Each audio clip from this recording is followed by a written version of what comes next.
Check, check. 1, 2.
You guys ready?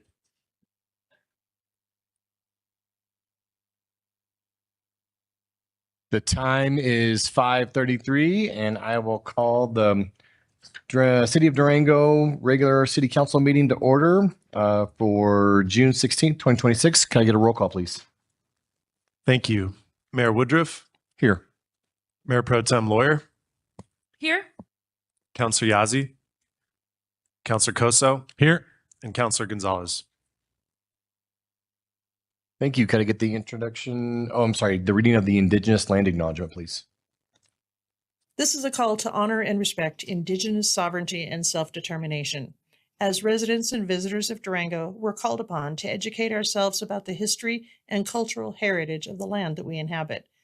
The city of Durango is situated on the ancestral homelands and territories of the Nuchu, Ute, Jicarilla Apache, Pueblos of New Mexico, Hopi-Sinam, Hopi, and Diné Navajo nations.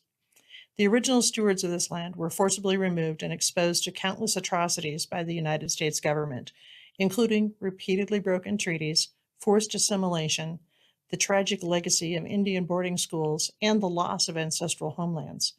We recognize lasting generational trauma exists within Native communities today. We affirm the continuing importance of ancestral sites to descendant communities as integral to the living cultural landscape.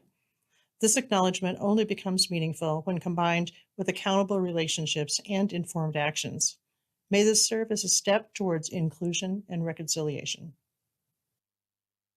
Thank you. May I get the introduction of the translator, please? Yes, hi, good evening. My name is Liz Torres, and I am here with my colleague, Sam Guzman, from the Community Language Co-op. Thank you for your commitment to language justice so that everyone can speak and hear in the language of their heart. Today, if you're joining us from the Teams app, you will be able to access the interpretation menu through the More button. You can select English or Spanish from there. And if you have any trouble, please raise your hand. Buenas tardes, mi nombre es Liz Torres y estoy aquí con mi colega Sam Guzmán. Estamos aquí con la Cooperativa Comunitaria de Lenguaje. Muchas gracias por su compromiso a la justicia lingüística, que significa que todas las personas tienen derecho a hablar y ser escuchadas en el idioma de su corazón. El día de hoy, si usted se une a nosotros por la aplicación de Teams, usted podrá tener acceso a interpretación por medio del menú de más, que son los 3 puntitos, y ahí podrá seleccionar el lenguaje y de ahí seleccionar el español. Si tiene algún problema, por favor, levante su mano. And we can go ahead and get started. Thank you. Moving on to opening remarks by mayor and council. Councilor Coso. Thank you, Mayor. It's been a month of celebration, so I wanted to make sure we acknowledged those. Mesa Verde had its 120th anniversary celebration. The Animas Mobile Home Park, I see 1 or 2 residents here, had its 5-year celebration on June 6th. Powerhouse Celebration and Library Neighborhood Group Picnic on June 7th. The local first annual member celebration on June 9th, and the KSUT 50th anniversary celebration on June 12th. There are also a couple of boring old meetings with BID and La Plata Community Food Equity Coalition, but it was a fun month of celebrations. So thank you very much. Great. Thank you. Councilor Gonzalez. Thank you. I just want to thank everyone that came to see me at my office hours. We had quite a few guests come, and no surprise, the biggest concern was water. So we'll eventually get a presentation here about what our options are, I think, as the year goes on. But thanks to everybody who came to see me and is really concerned about sustainability and water.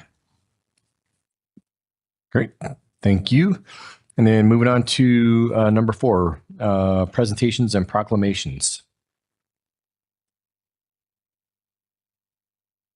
And so the first presentation is a summary report of the 2025-2026 Emergency Warming Center operations.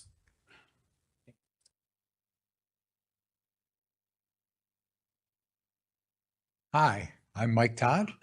I am chair of the Warming Center Council, and thank you for allowing us to make this report. I think you got something I sent you earlier, but this is going to be a little bit more in detail. So first, thanks to Jose, Jamie Lobko, and Jose's staff for working with us to prepare this resolution. And also deep gratitude to you, the City Council, the volunteers, our partner organizations, Nina Manna, the Red Cross, Sacred Heart Parish, the Diocese of Pueblo, and the neighborhood for making this important venture a success last year. This was, I think you all can say, a strange winter. We expected certainly to be open about 25 nights, but we were able to keep people warm and safe for at least 8 nights last year. Even had we raised the temperature to 20, it would not have made much difference because this was into the 20s, into the 30s. Compared to the previous year where we served 180 individuals over 20 nights, this year we served 125 individuals over 8 nights. Of the 125 people, 60 were unique. So we had unique people, a lot of repeaters. During the season, there were 71 people transported to and from the EWC as a result of the cooperation of Sarah Hill and Ken Leonardo, the transit supervisor. Participation was slow initially, but at the end, we were transporting on average 3 people to the EWC and 10 people back to town. This service was vital to ensure guests would leave the area and not linger toward Park School or in the neighborhood. This is a necessity for the coming year. The police department was amazing. From the period of December, and this is according to their report that they shared with me, from a period of December 11th to February 24th police report of activity in and around Sacred Heart, there were 32 police involvements involving Sacred Heart.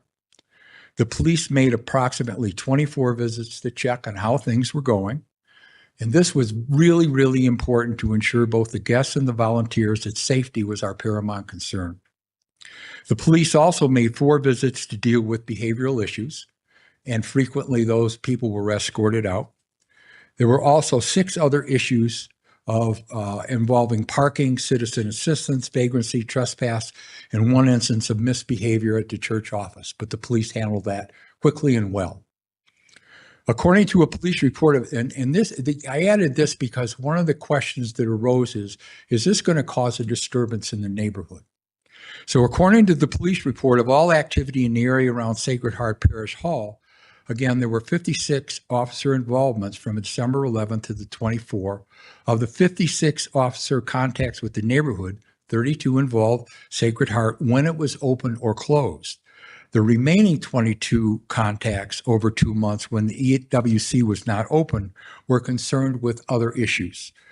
Of those 22 incidents included parking problems, harassment, DUI, noise disturbance, trespass, fraud, and fraud. Of the 22, 9 involved issues associated with Durango housing residents. So on days that the EWC was not open, there were very, very few incidents. There were no incidents. One conclusion was that the disturbances in the neighborhood as a result of the EWC were minimal. Guests did not come back or linger or cause problems. And also, when we met with Karen Chesser in June, one of the things we asked her is, so what was the impact of Park School? And she said there was minimal or no effect on Park School this year. We also evaluated how volunteers experienced the EWC. They were very positive regarding how the EWC operated, and their concerns included raising the threshold to 20 degrees and better handling of behavioral issues. Guests were also interviewed, and they shared their views and greatly appreciated the Emergency Warming Center. They also wanted the threshold raised. And that you can see in your resolution. The resolution now reads 15 to 20 degrees. So currently we are working on the following. Sacred Heart Parish and Father Beto have agreed to have the EWC operate for another year. And Donna just told me that the bishop has now approved the MOU. So we are good to go with the Diocese of Pueblo. Ensuring that once we make a commitment to the homeless that we will be open, we must maintain that commitment. We will consider the 20-degree threshold if we can obtain a sufficient volunteer base to cover all the shifts or funding to support hiring from the 2:30 to 7 a.m. shift. This is really critical, and this is something that is dear to my heart. We're not going to promise them something that we can't deliver on. And again, finding people for that last shift is tough. It's very tough. So if we raise it to 20, we can go anywhere from 25 nights to 50. That's a big demand on volunteers. We will be working on raising money to support the operation. Clearly, we need to continue the transportation element, and we agreed with Jose that this would be done on a matching situation basis. Currently, we don't want you to shoulder all the costs. We will now work with Community Development Department to determine the requirements for a temporary use permit should the resolution be adopted by the council tonight. Again, the Emergency Warming Center was a success. People were warm and safe.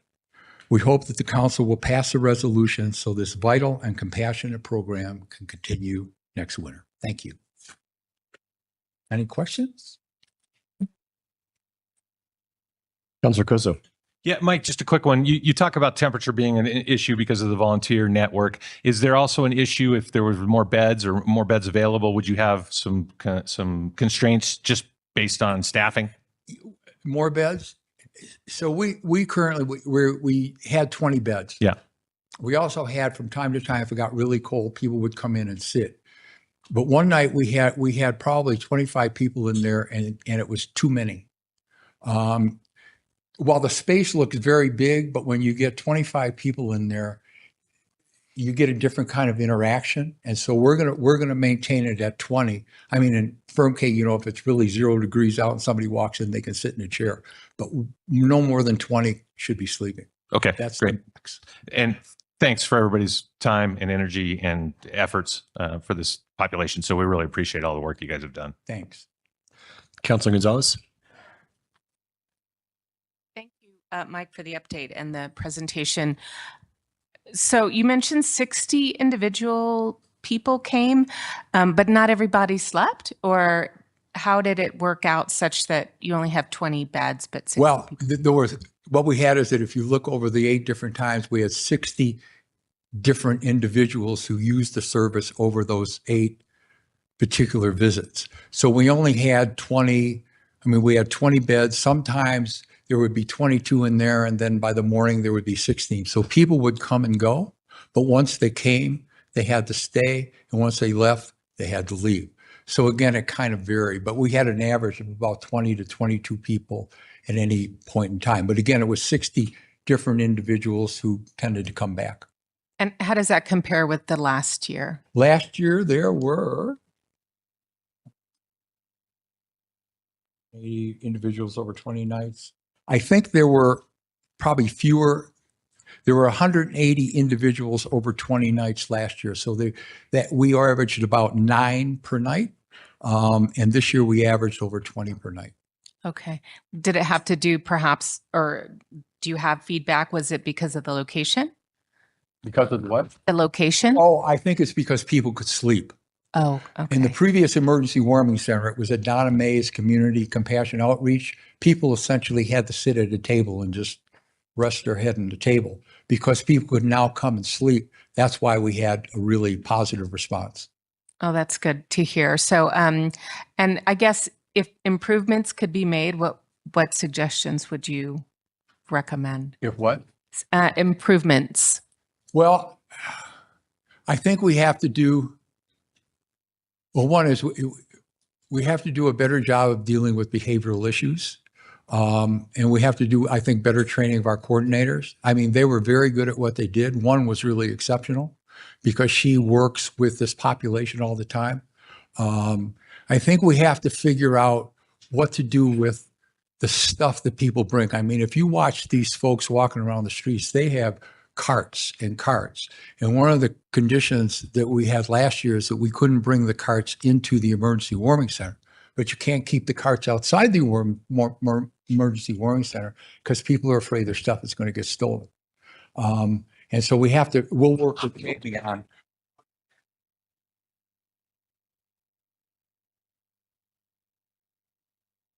volunteer base so that if we raise it up to 20 degrees and that becomes now the new expectation, how do we continue to meet that? And finally, we got to raise money. Yeah. This is not something that you get funding for. I mean, Donna has already told me she's tried a number of foundations on the around Denver, and we've gotten no response. So we're going to need about probably $40,000 to $50,000 to operate this. Okay. Thank you. Thanks for all you do. Councilor Lawyer. Yes. Hi. Hi. Thank you. Thank you for your continued work over the years, you, Donna, everybody, and finding a solution where we can keep people warm and hope and be successful, and that you're continuing to try to make it better. That makes me feel like the decision we made was right, and we're going to continue making it better and better. Absolutely. You mentioned that you met with Karen last month. Did you meet with anyone over at Park during the course of the? No, No. because we were told not to meet with anybody at Park over the Okay. course. So we decided, we met with Karen Chesser and Coleman in June, but we were asked by Karen Chesser not to talk to anybody at Park. And that's been, thank Yeah, you that's for, fine. That's yeah. That's Karen's wish, and that was fine. We respected that. I just, as one counselor, would love to see, like, when we are doing these debriefs and like all stakeholders in the community that are feeling like they could be impacted, give us a report. Like, there was no incidents, there was 1, there was 3. I'm not concerned. I'm kind of concerned, or whatever. Does that make sense? Like, I would love, because they had a big voice and they're in the neighborhood and it's a school and we should listen. But it would be great as a counselor to get that. Maybe we reach out to Karen and ask for that and request it. I don't know what the right answer is, but I was just curious if you. No, I think it's a good idea. Again, what she shared with us was that it had minimal impact. I mean, she was really pleased by that. Yeah. And the fact that she's not here tonight, I think, speaks to that. But again, I think the police did a wonderful job of making sure that people, and we also, when people came into the center and they left in the morning, we made sure, and we even walked with them to move them toward 3rd Avenue or get them on the bus. And we really told people, if you don't leave the neighborhood, this is going to impact whether we're going to have a center or not. Yeah. And they got it. They figured that one out. So again, I did not see a whole lot of issues, and Bryce can probably talk to this, but again, they did a good job of also patrolling when people were leaving. Yeah. So again, we moved them out of the neighborhood so there wouldn't be issues. Good. I appreciate you saying that if you don't have the staff to handle the 20-degree change in threshold, because that's when I was reading the resolution, that's immediately my concern, is if you advertise for the 20 degrees and then you can't staff it and people come and you're not open because you can't, you don't have the volunteer base.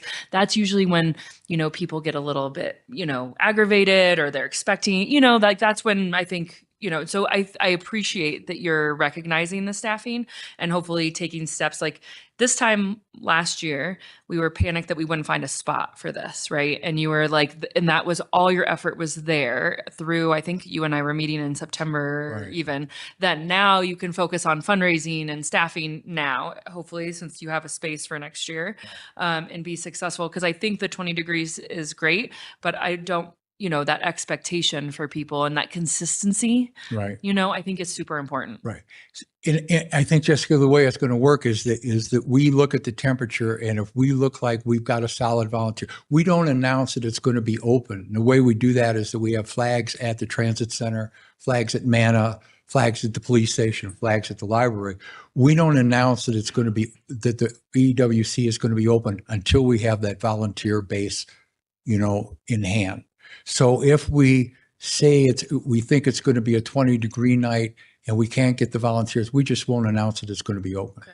And I don't think that the people, are going to know, because they don't know what app we're using, so they're not going to track it. Okay. But again, we're going to be very careful. Even if it's 15 degrees, we got to make sure that we're going to have it. I mean, alternatively, what we are looking at is, can we hire people for that last shift? Yeah. And that would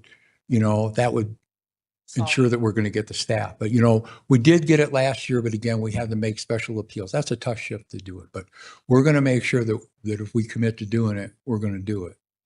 Because again, this population has been disappointed too many times, and it only adds to their trauma to have another, hey, we're going to help you, and then, no, we're not. So we're going to be very careful. Thank you. Okay. Thanks again, Mike and Thank Donna. you. May I ask you a couple quick questions? Okay. I I think you guys have done a great job, and I loved seeing this program continued. And I'm kind of in agreement with Councilor Lawyer that we just need robust stakeholder input as we kind of see year to year what this looks like in the future, and making sure that this is going to maintain being a win for all community members, and it's a community benefit for everybody. So did Karen mention at all like what the minimal impacts were, like how the school was potentially impacted? Did she go into like any sort of?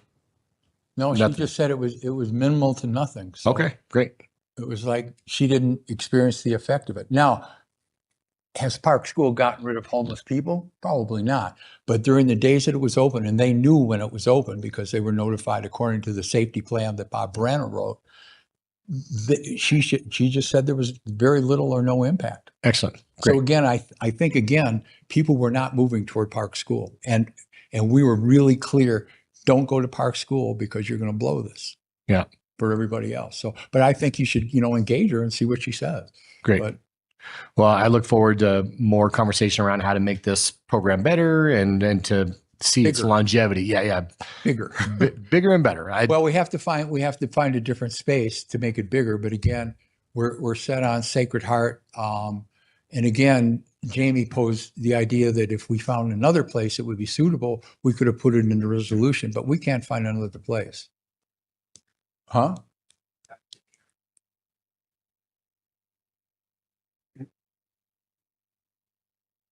Yeah, we can't take questions. If you'd like to talk offline with Mike, you're more than welcome to. So we will continue to look for hopefully a second space, but right now we've got Sacred Heart. They're very happy to host us, and I think we're in pretty good with the neighborhood. And again, we did notify the neighborhood if there were issues, they could call us.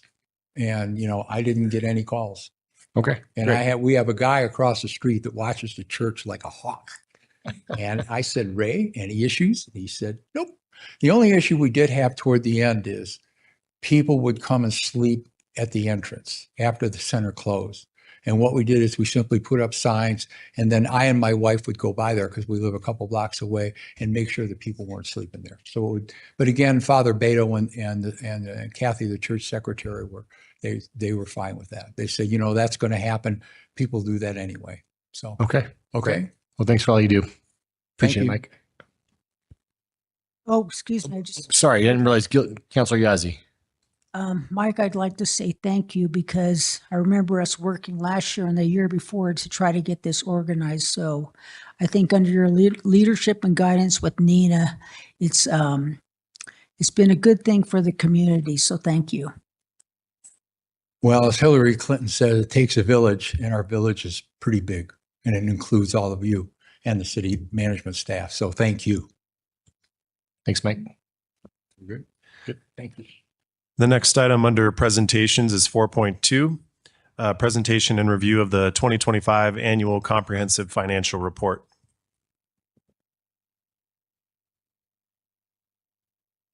Good evening, Mayor and Council. I'm Gloria Platt, Chief Financial Officer. Tonight we're presenting the ACFR, or the Annual Comprehensive Financial Report for 2025, in accordance with the audit. And this is in accordance with state law and our city charter.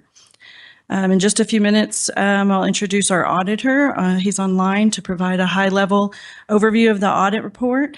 But first I wanted to acknowledge just what a great amount of work goes into preparation of this financial statements.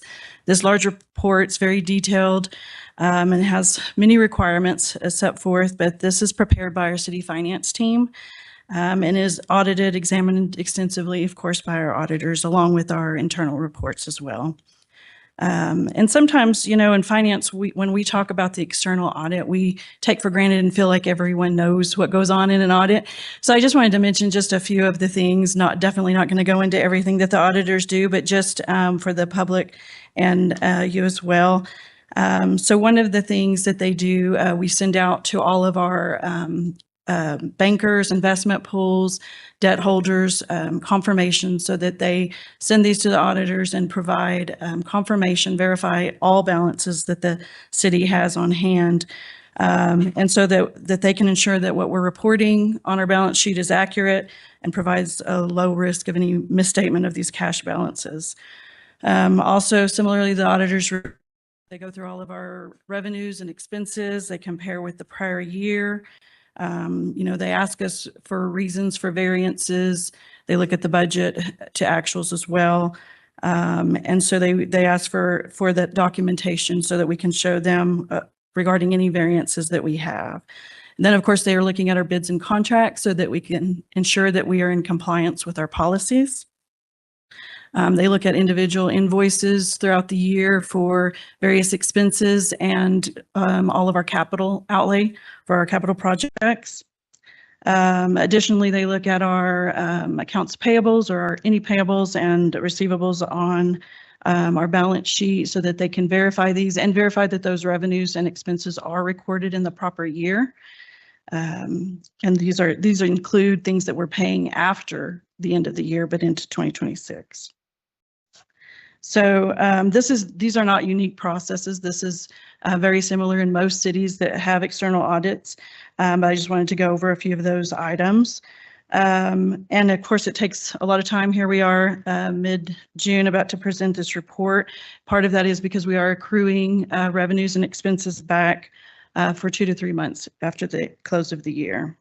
So I definitely want to acknowledge the finance team who worked tirelessly to complete these year-end procedures and the financial statements for both the city and the airport.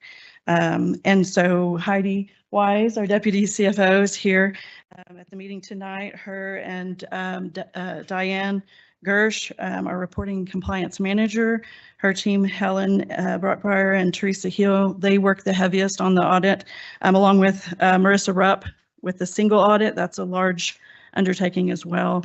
And then other members work on various pieces and procedures. And so I just wanted to list their names as well. Rhonda Cundiff, Adrian Lyon, Kim Skinner, Christina Leos, and Kaya Fields.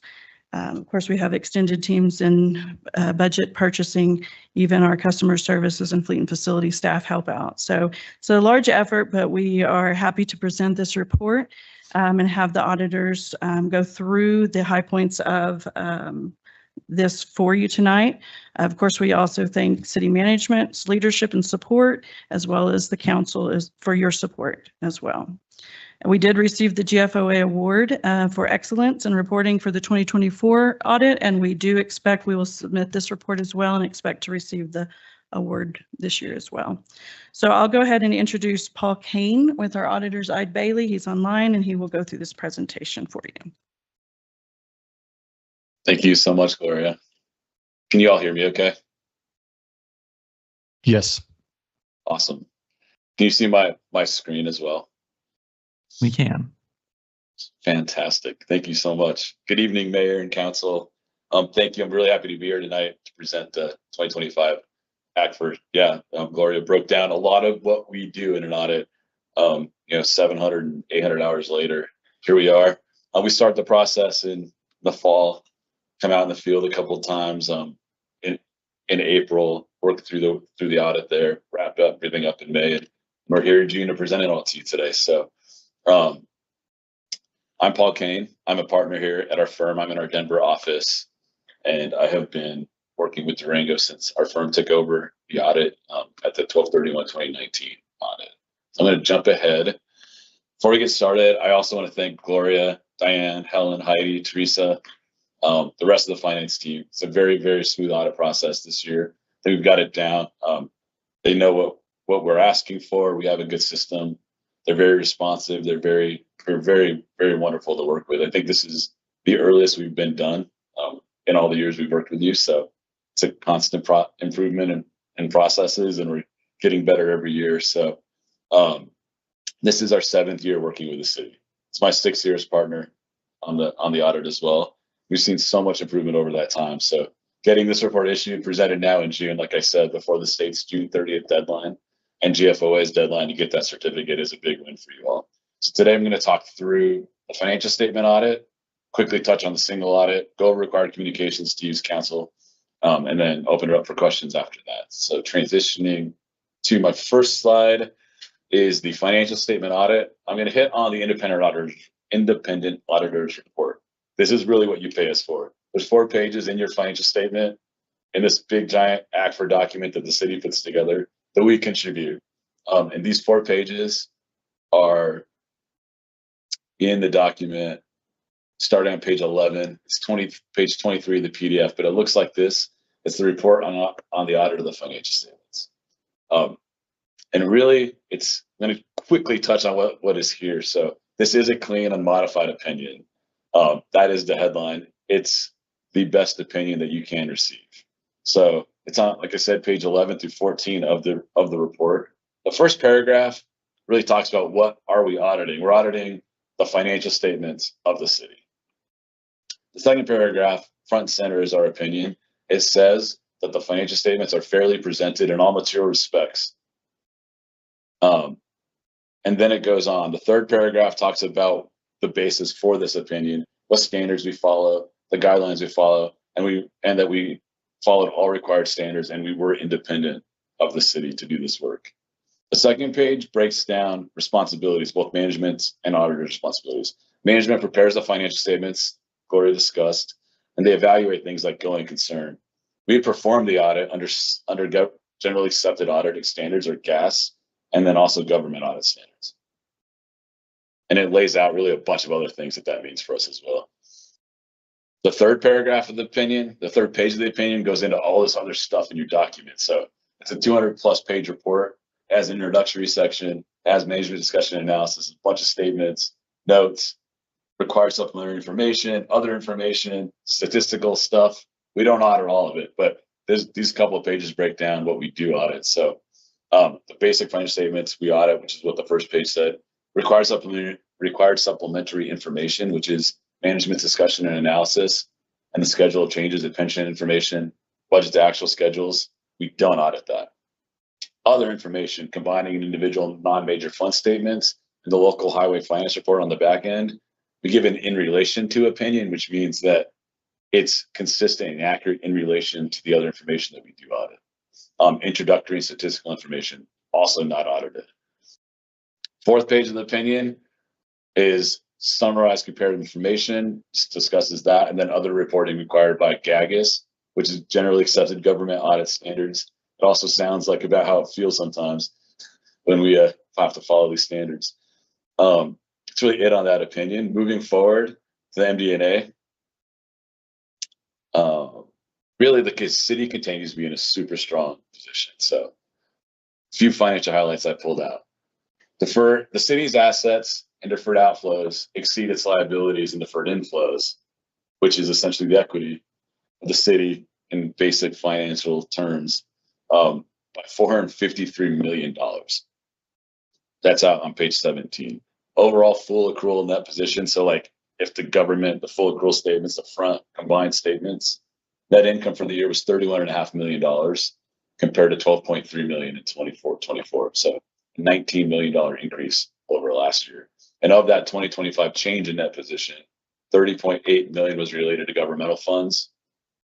And the difference was the business type funds. So sewer, water, trash, that stuff increased by $806,000.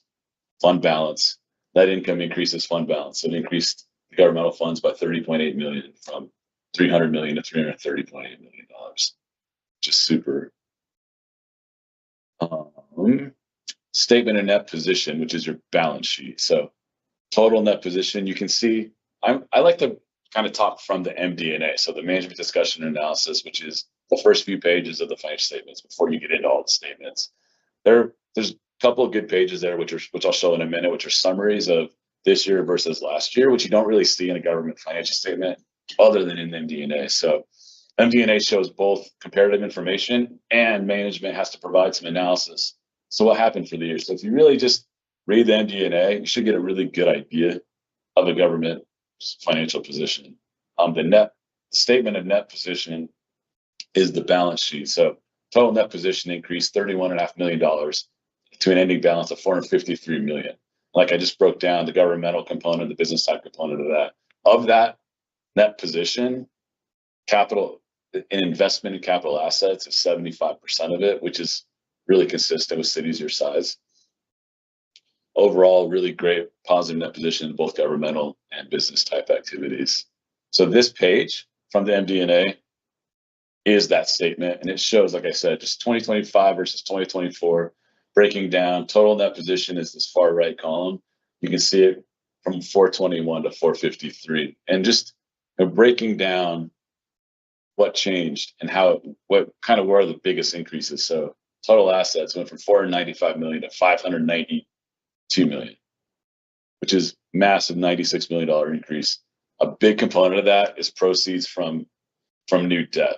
So there was new debt taken out this year. $61 million bond issuance has not yet been spent. It's earmarked for future projects. That money is still sitting there as a restricted asset, but it definitely is in this massive increase in current and other assets. Capital assets also increased from 357 to 384, about $27 million, which is just the investments in current year infrastructure, things like that. So the liability side only went up about 60 million, which is really that debt itself. So the long-term liabilities are from 56 million to 115 million, which is the increase in the payable side of the debt. So the assets sitting there and the payables sitting there. Overall assets increased a lot more than liabilities did, which is why your net position increased by about $30 million. The next page is the statement of changes in net position. So this is your income statement, revenues and expenses. You can see the net income numbers here. The change in net position is your net income. 30.8 million for governmental activities, 800,000 for business type activities. Overall increase is $31.5 million. And this is also just a page right out of your MD&A. Like I said, it shows the comparative information for all these categories of revenues and expenses. I'm just breaking down really what changed here. So revenues are up 110 to 135, expenses only up 6 million.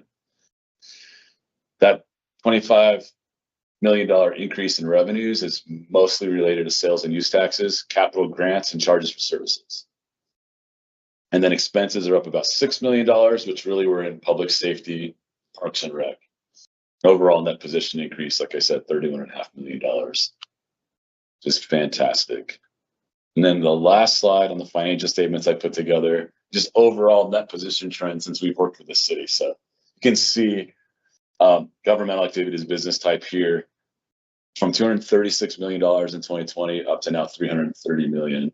At business type from 115 to 122 million. So it just really shows a very healthy trend, something we like to see. You go in the right direction. Significant note disclosures. So after your statements are a bunch of footnotes, which give a lot more detail, accounting policies, what's in your cash and deposits, what's in your investments, breaks down the capital assets, leases, debt, things like that. These are what I think are the most significant disclosures. If you want to go read the disclosures, I think keying in on these are the most key ones. I'm not going to go into them, just want to point that out. And that's something that we talk about later in our governance letter as well. And that's it on the financial statement audit. So I'm going to switch over now to the single audit, which was not in your packet, but I think Gloria did email it to you all this afternoon. It looks like this. It's called the Federal Awards Reports in Accordance with Uniform Guidance. So what the single audit is our audit of the federal dollars that the city is spending in addition to the financial statements.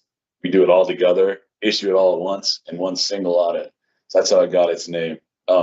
This package is 13 pages. It includes a couple of different reports, which is that we give this first report, which is a report, not an opinion. The second one is an opinion on compliance. So breaking that down in the slides, the first report on financial statements and internal controls is required by Yellow Book to be issued when we do a single audit. And so it basically says that we do not audit your controls. We only gain an understanding of your controls. That's required to develop our audit procedures. And we would report any significant deficiencies or material weaknesses that were identified as a result of those procedures in this report. There were none, no issues, no deficiencies that we identified during these procedures, which I'm happy to report to you today. The next 3 pages of the Uniform Guidance Report. Uniform guidance are what we follow when we audit federal dollars. It basically says that we audited the city's compliance with the OMB compliance supplement. So Office of Management Budget put out this compliance supplement that basically dictates what has to be audited with the federal funds. We go through a whole risk assessment process. We identify programs that need to be audited and we audit them.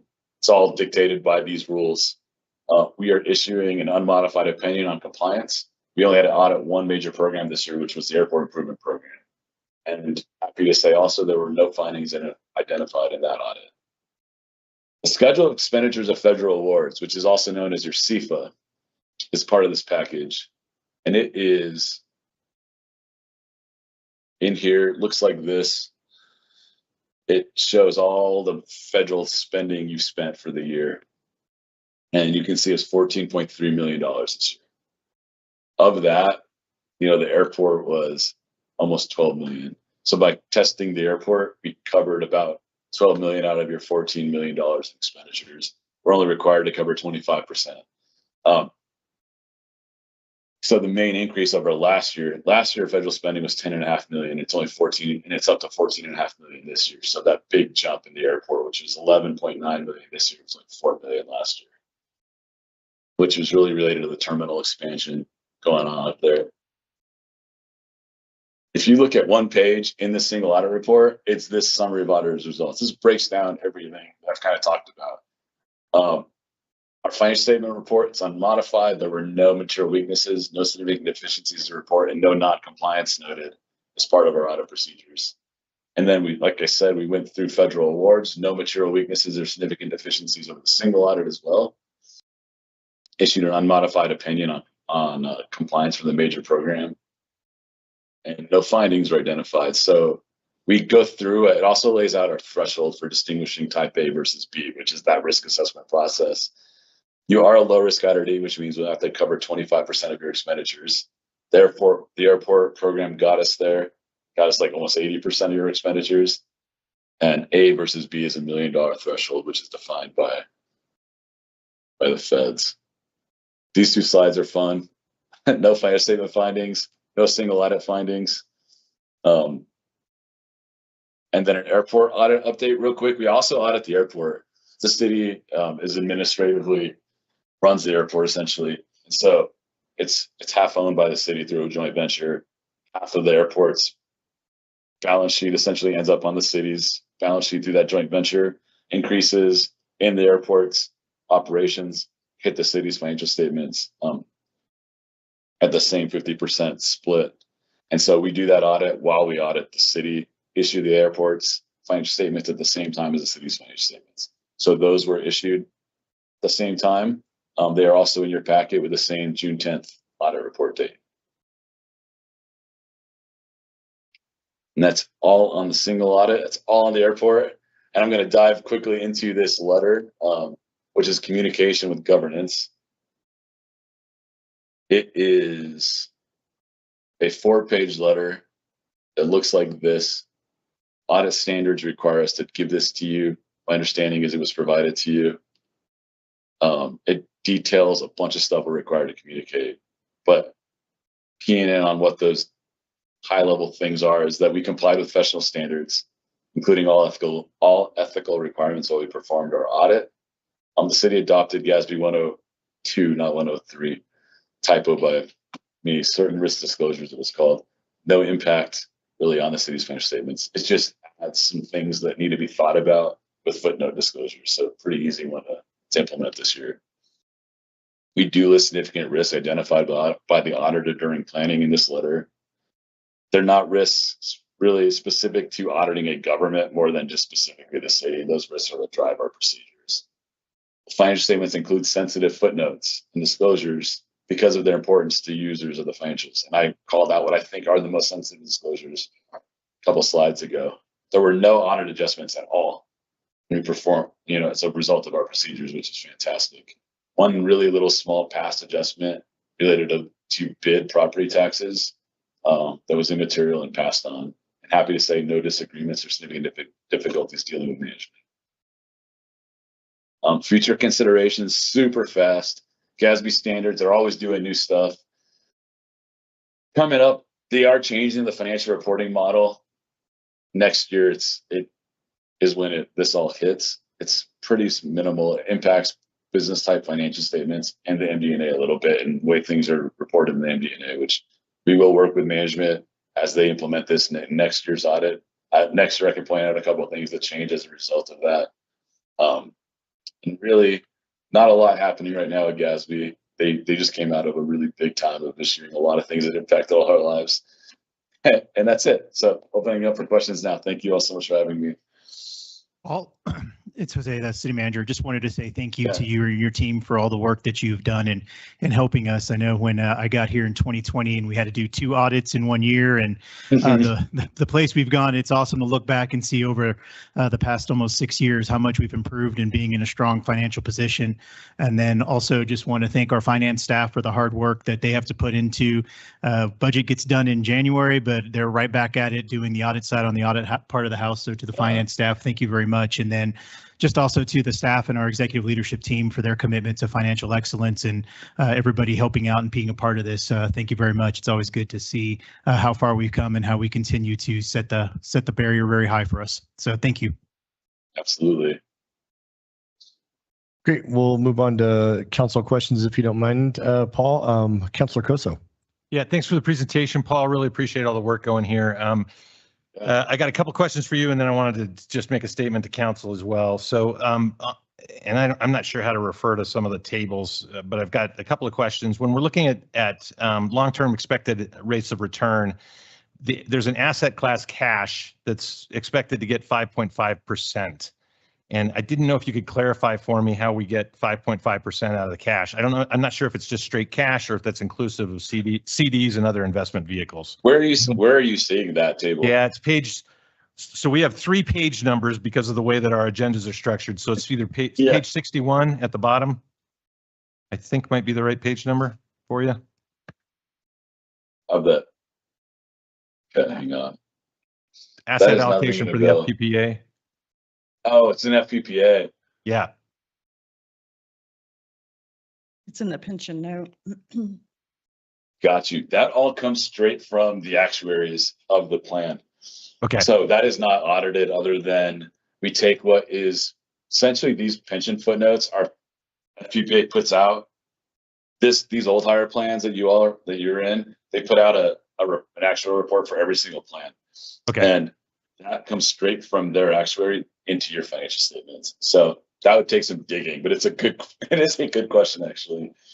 That's and I can circle back with staff on that one as well. So yeah, just one other question then, in a general sense, miscellaneous often is a fairly high number. I'm looking at page 124 where the miscellaneous is calculated out at above $1 million. So is there, in the reporting and the auditing, is there ever a situation where if there's an item within miscellaneous that is over X dollars, that's broken out in a footnote, or we list out the top 3 or top 5 components of a miscellaneous category? Yeah, so I guess in general, if things are in miscellaneous, I'd say in grand scheme of reporting, if it rises to an amount that becomes significant, like you're saying, like I don't know what page you're talking about. So the million you're talking about is it under the 911 Communications Fund statement? It is the tourism fund, Durango Tourism Fund. Okay. Yeah. It's the way things get classified and grouped and reported, and it can always be everything can always be broken out, I guess more aggregated, disaggregated than they are. And we do, if it's a significant material amount and it's in miscellaneous, we will dive into it to figure out what's there to make sure it's reported appropriately. The combining or the breaking out is all based on how management wants to report things. Paul, don't really have like a rule. Go ahead, Gloria. Yeah. The specific line, I didn't find the page because I think mine is numbered differently. But I do recall that I believe that's the MOU agreement. Whenever Dado, I can't remember what all the Dado, yeah. Yes, Dado. Whenever the city took over the operations, and there was an MOU that we signed together. And that's what that revenue is for. Yeah, I pulled up that page because it was an example, but there were multiple categories where there was a miscellaneous line, and some of them were relatively high. So I just was wondering kind of how that was treated, and if in the future we could break out some of the major components, because sometimes those miscellaneouses have fairly large top 3 that make up the Totally. majority of those miscellaneous categories. So I hear that that's an option if that's something we want to pursue. And Yeah, that's not yeah, a absolutely. normal type of revenue that we would see in that fund. Most of the revenue is lodger's tax. So it's kind of a one-off, and that's why it went there, but we can definitely explain that better. But Gloria, not to beat a dead horse, but we have the miscellaneous category in multiple funds, right? That's not unique to this one. I think I saw it 3 or 4 times represented in the reporting. Is Yes. that correct? Yes, and a lot of times it includes investment income and other smaller revenues. Great. But, All right, we can- cool. oh, And then I guess I wanted to just mention to council, the audit is incredibly complex. And I mean, one of the slides that Paul just put up, we saw a $3 million increase from 2024 to 2025 in property taxes. I have no idea why we would see that. And so there's pieces where this audit comes through and we're crossing our T's and dotting our I's and it's showing good results, but there's some analysis here that I think is worthwhile for us to go through. One of the key things I would point out is page 197 or 210, whichever it is, but there's a 10-year comparison between what has happened for the past 10 years in a lot of categories. I think there's some merit in us looking at that and seeing kind of what some of these categories are doing over the long term, and having some conversation about that. It seems like it's a good preparation for the budget conversations to come for 2027. So I just wanted to leave that with everybody. I might talk to you individually afterwards about it, but there's some really interesting components in this.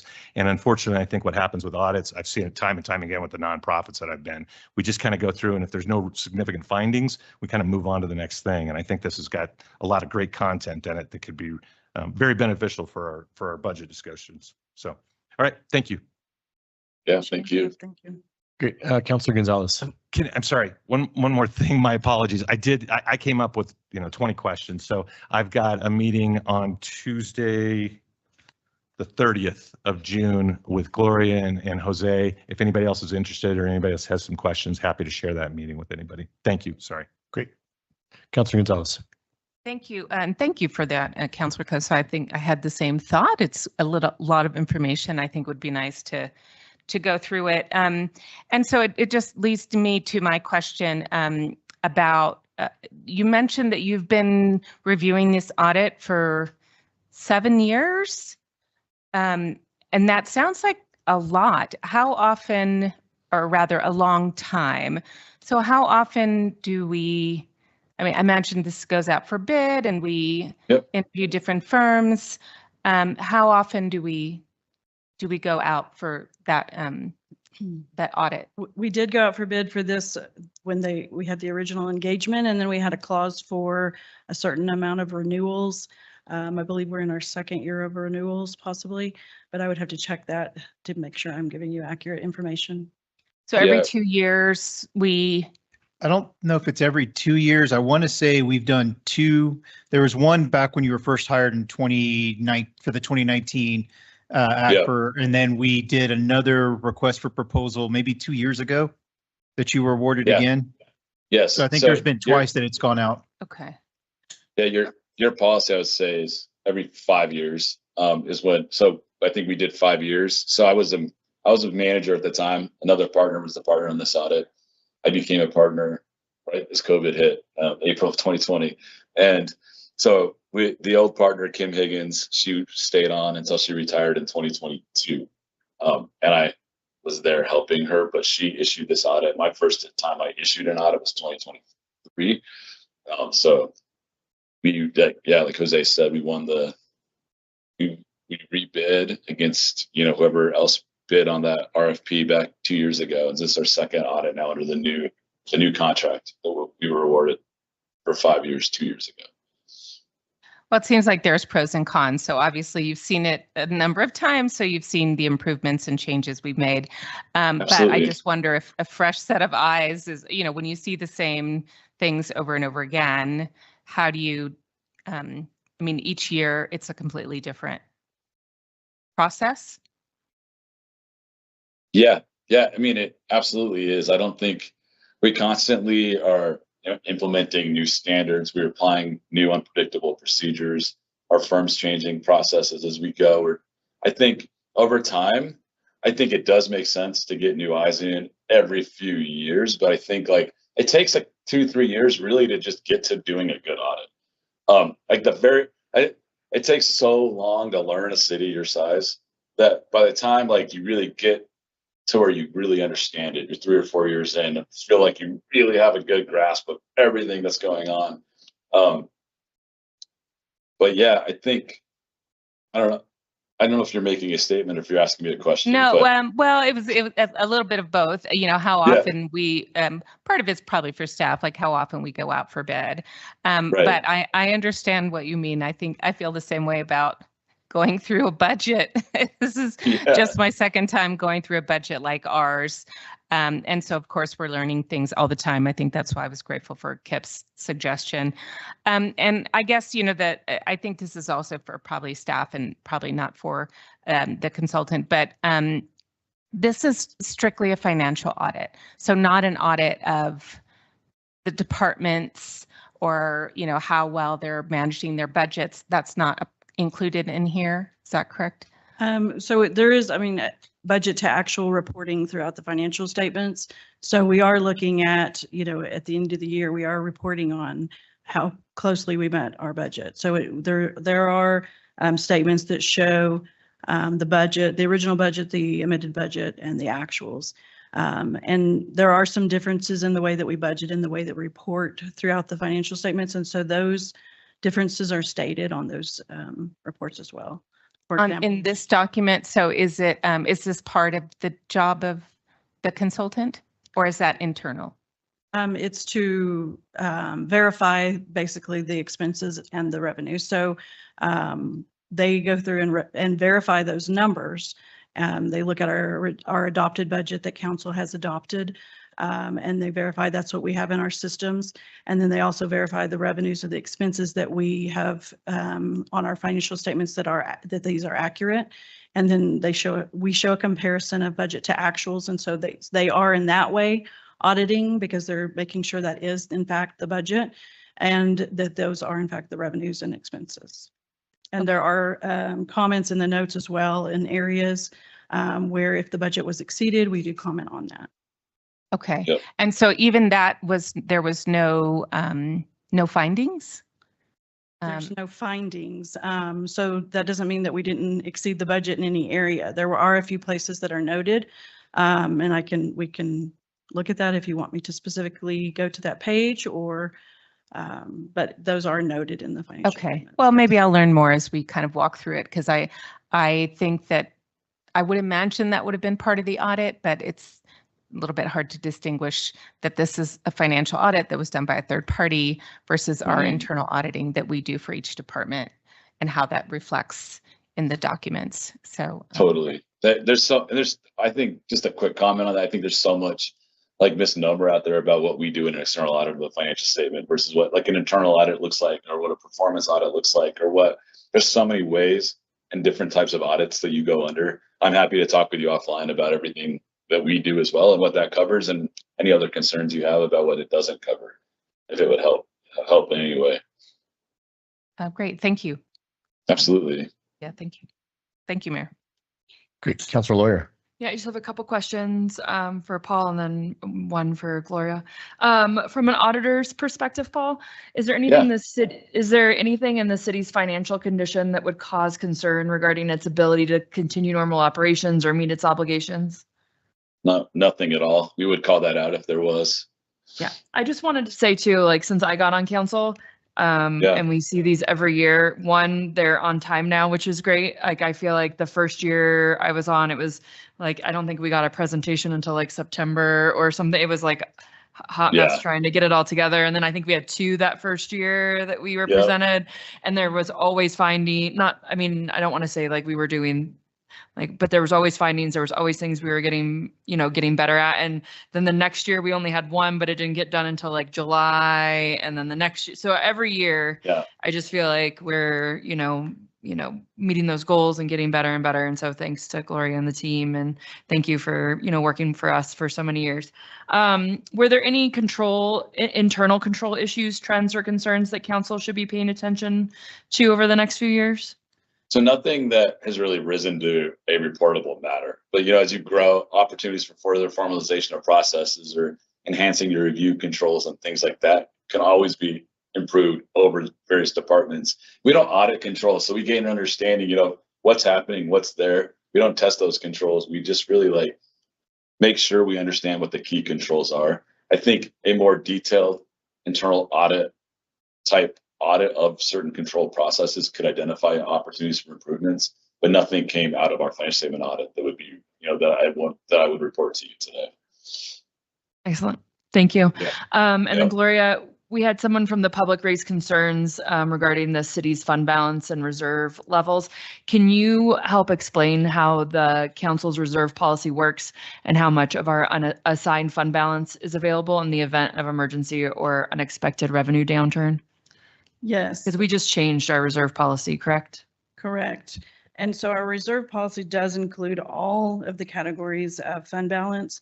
There is a description of the detailed definitions of those classifications within the notes.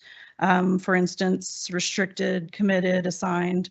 And so I think the comment may be related to the fact that the reserve for that we have for the general fund requirement is categorized within the assigned category, and that is because council has set that reserve. And so if you look at that definition on the note, so I was trying to get over to the page, but it basically says that these are things that are managed by the city managers as adopted by council or directed by council, something like that effect. Yep. And then there's a portion of that reserve that is also the TABOR requirement that is 3%, and that is in the restricted category because that is something that the state of Colorado requires, but that is counted in with the reserve requirement as well. Excellent. Thank you. Last question, Jose, in terms of the RFP question and stuff, don't we have to every contractor or subcontractor, is it every 5 years that we have to go back out to bid with an RFP? I think it's with our audit. Yeah, I believe it's, so this contract I think is over in the 5-year period and we will Okay. go back out. I don't think that there's a requirement that we change, just that we go out for the RFP or the request for proposals and qualifications. So, we can, that can be something that we look at if that's something that council desires. And then just a point of clarification to ensure that there were 2 council members that were on that RFP review, the mayor and the mayor pro tem. So I believe it may have been yourself and Councilor Yazzie that were part of that. So yeah, it is reports directly to the council. As we went through that process, the council did want 2 council members, I believe the CFO and myself, to be part of that. And then that was presented to the council with the findings, and then the council approved the auditor. So the auditor reports to the council with the report. It's not picked solely by staff, and we ensure that the council is the one who selects the auditor. And then last question, Jose, this one's for you too. We do get a lot of good information in these reports every year. It's interesting looking at the continued growth costs of healthcare and that sort of thing. Looking 3 to 5 years out, what financial risk concerns you the most?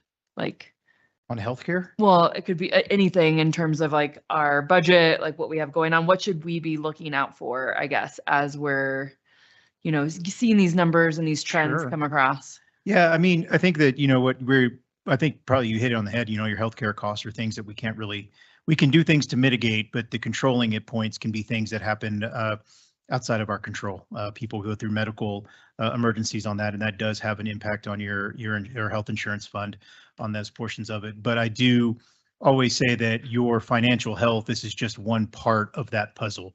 Your audit's a part of it, your budget's a part of it, the debt, the parts that you have is a part of it. One of the things that we just went through, which was our bond rating, is really your overall look at it, because they take a look at everything, because those are people looking at how creditworthy you are. And we received a AA+, which is the second highest that you can receive. So financially in a very good position, in which I believe, feel confident that we can withstand anything that comes our way. We just hope that we don't have everything that comes our way. That's a challenge, but we continue to show, and I think it was even, as Paul said, a very strong financial position, and we'll continue to do that. And we just look at it. We do everything annually as we go through. Do we have to make pivots? Do we have to make adjustments? We did so before, especially in health insurance, where we just had the PPO. And then I think about a year and a half after I got here, 2 years, we introduced the high deductible plan to help build in a partnership with that. So those are some of the things that were there. I think even at 1 year, the self-insurance fund healthcare was flagged by the auditors because of where we were at. And so we had to make adjustments, and now getting outside of that. So those are just areas that we continue to look at, and all areas are of concern for sure. Claims are up $1 million. Yeah. Thank you. Thank you for your team's work. And thank you so much, Paul. I appreciate it. Yeah, absolutely. Great. Thanks for your time, Paul. Thanks, Gloria. Thank you all. All right, moving on to item number 5, the manager updates. And 5.1 is a notice of revisions to the Fair Share Housing Administrative Procedures Manual.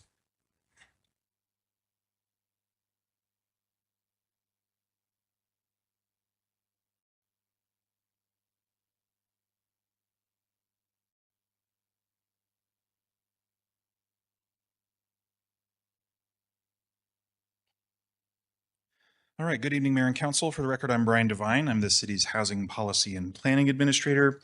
I'm back again with another Fair Share Housing Administrative Procedures Manual revision notification. As a reminder, this is a piece of the Land Use and Development Code that, among other things, authorizes staff to prepare procedures for the implementation of the policy. And when we do so, we're required to give a notification to council. The notification for tonight's agenda is yesterday's update, went into effect yesterday, and it is our annual update to incorporate price and income data that are released on an annual basis by the Department of Housing and Urban Development and the Colorado Housing and Finance Authority. So among other provisions of Fair Share, as you'll recall, we do have to adopt income restrictions, rent limits, and home price limits for homes in the Fair Share program, and we do update those generally on an annual basis. That is the bulk of the update that we're notifying you of today. So we've incorporated the annual price and income data. We actually saw incomes, the median income in La Plata County actually fell slightly in this report. It's a very small decrease, but that actually also leads to a decrease in the allowable rents for Fair Share homes. This is also decrease in allowable rents in state programs like in low-income housing tax credit programs. We have adopted the federal and state formula for translating those incomes into for sale home prices. We were not using that formula previously. With the incorporation of the new income data and the transition to that federal and state formula, we actually see some of our home prices fall in the Fair Share program and some allowable home prices actually rose. Overall, these are very, very small changes. We're talking on the order of single-digit percentages or less, very, very small changes to incomes, rents, and home prices. The final notification for you is we've taken one other technical change to the program, which is to simplify the calculation of fees in lieu. So you'll recall that one of the options for developers in the Fair Share program is to pay a fee in lieu of providing the housing on site as part of a mixed income development. We previously had 2 different formulas for calculating fee in lieu. We've collapsed that into a single formula that uses construction cost data from the Colorado Housing and Finance Authority. All told, the new manual and all the new changes were published onto our website yesterday and sent out to our partners and Fair Share developers in an email yesterday as well. The last remaining step is today's council notification. I'll be happy to take any questions that you have. Got one question, Brian, if you don't mind. So the income and then the housing prices equation that you're now using, are you using that in lieu of AMI, or is that an AMI or part of that calculation? It is an update. The AMIs or the table of area median incomes is updated annually by HUD, and then we incorporate it in this update. Okay, so but that the AMI is, instead of being a single metric to judge everything by, it's now being incorporated into a formula to be able to get a more precise metric? The incomes themselves are reported annually by Housing and Urban Development. We take their numbers for income and make no changes. We do translate those incomes because you can't sell a home, for instance, to somebody based on income. You have to have a home price for the home itself based on the characteristics of the home. So we do use a formula to translate that income into those income data into price data.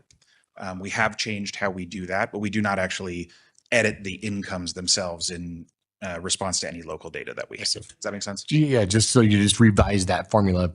Correct. We've made Okay. it more consistent with the formula the states and the federal government use. I see. Okay, great. Thank you. Any other questions or comments? Awesome. Thanks, Brian. Thank you all. Appreciate your time. And the next item is 5.2, which is, I believe, just a informational update in the council packet for the Flock monthly stats for May 11th to June 9th. Chief Current will come and do a little brief presentation on it.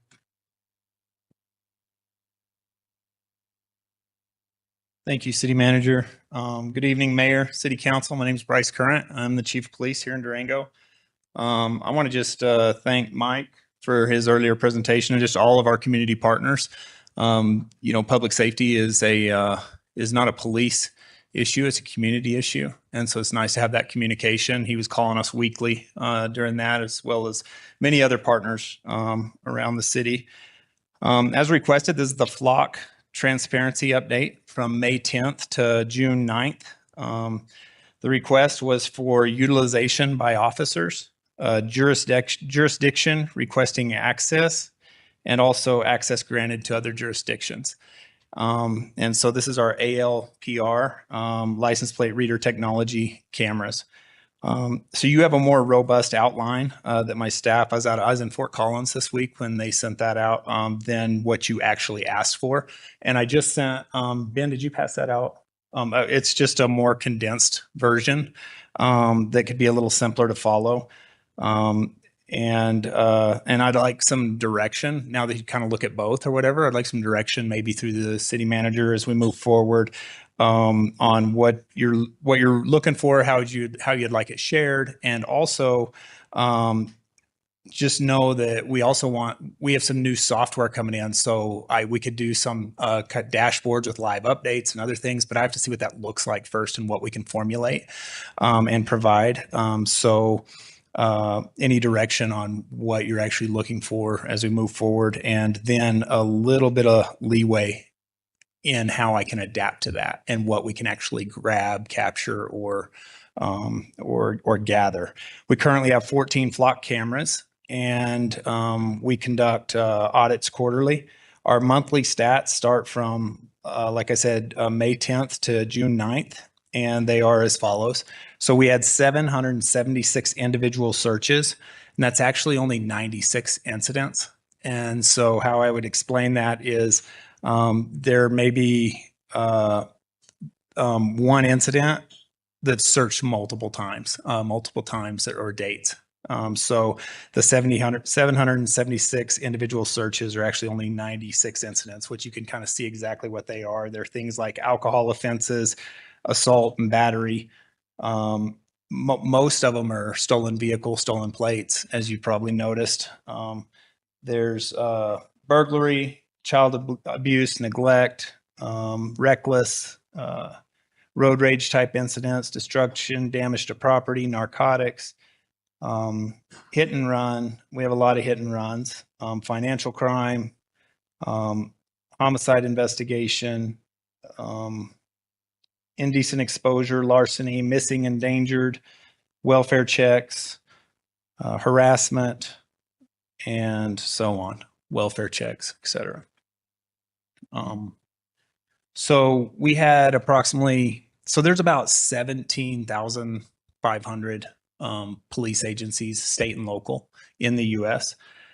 216 agencies currently share with Durango PD.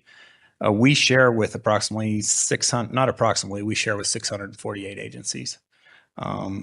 And we get about one request per day, and our analyst looks at those requests and their affiliation with 287G and does an audit before granting or restricting access. She denied access to 2 of them today when I was in her office talking about this. Within the month, we had a total of 2,148 hot list alerts. And so those are NCIC, CCIC, and they're also custom hot list. So one alert will sometimes provide 3 alerts. And so if you look at the math and divide that by 3, that's probably like 716 this month. The only thing is you don't know how many of those are custom or not, but I mean over 700 probably instead of 2,000. And then those alerts, probably about 24 alerts per day. I think our officers will respond to 3 or 4 of those per day because of their shift and just what they're doing all day. And so that could be 9 to 12 responses for everybody during the day, unless there's a custom search of some sort. And then about 3 individual searches per day by the entire shift per 24-hour period. So the one more robust copy that you have has the outcomes, the one that I submitted. Those are hard. We really don't have the ability to tie those together. There's a lot of outcomes, as you saw, a lot of good outcomes. However, we really don't have the ability to connect everything because there's a lot of different reasons we catch people or are able to arrest people or prosecute people. I mean, it could be, the drone is a first responder program. It could be a mix of several things, and we don't have the databases. But with our new implementations that we're going to have this year, Trulio and Peregrine, which I talked about in the technology update, we're going to be that's one of our main goals with our strategic plan is to be able to measure everything that we use, measure the effectiveness of it, and be able to report on those things. And the more robust report, as you can see, vehicles read locally, total unique reads. There's unique reads, and those are cars that are not counted twice because they're the same vehicle. It may read it over and over, but the system read approximately 2.46 million vehicle passes and 315,000 unique vehicle reads. And that's the difference between those two, which the data is deleted every 30 days. And then you can kind of track that back to how many we're looking at per day, maybe trying to track 3 per day. And so really it's like being struck by lightning if your plate's ever going to be looked at. But that's the update. 37%, I thought another key number was 37% of the vehicles or the hits were stolen vehicles. I think that's kind of high right now. And there was some Facebook post about it. Archuleta posted with some of our help. We've got some individuals going back and forth right now in our community stealing vehicles. So that's kind of high the last 3 or 4 weeks. So any questions or?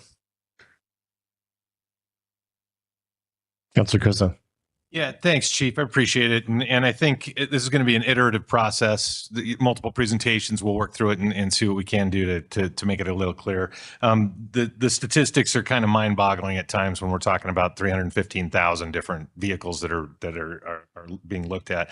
I guess for the purposes of this conversation, I wanted to zero in on the hot lists. I don't necessarily understand the custom hot list versus the hot lists for the entities that you talked about. And so is a custom hot list coming from one of our officers? Are they creating a hot list of vehicles that they're looking for? That's correct. Okay. Off of cases that we are working.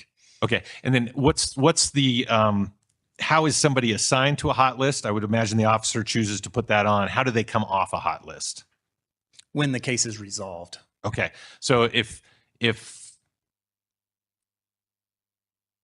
okay. Similar to a warrant or anything else that we've done for years. And is it always, if I'm on a hot list, it became because I have a warrant or there's an active investigation that involves my car and license plate? That's exactly it. That's exactly it. That Okay. There's something active going on. Okay. And then the hot lists that you talked about from the other entities, we're creating a custom hot list, and then these folks are actually going on to another group as well. Okay. Could you ask that again, sir? Sorry. The hot lists that we were talking about, I think you said that there was multiple groups that run hot lists.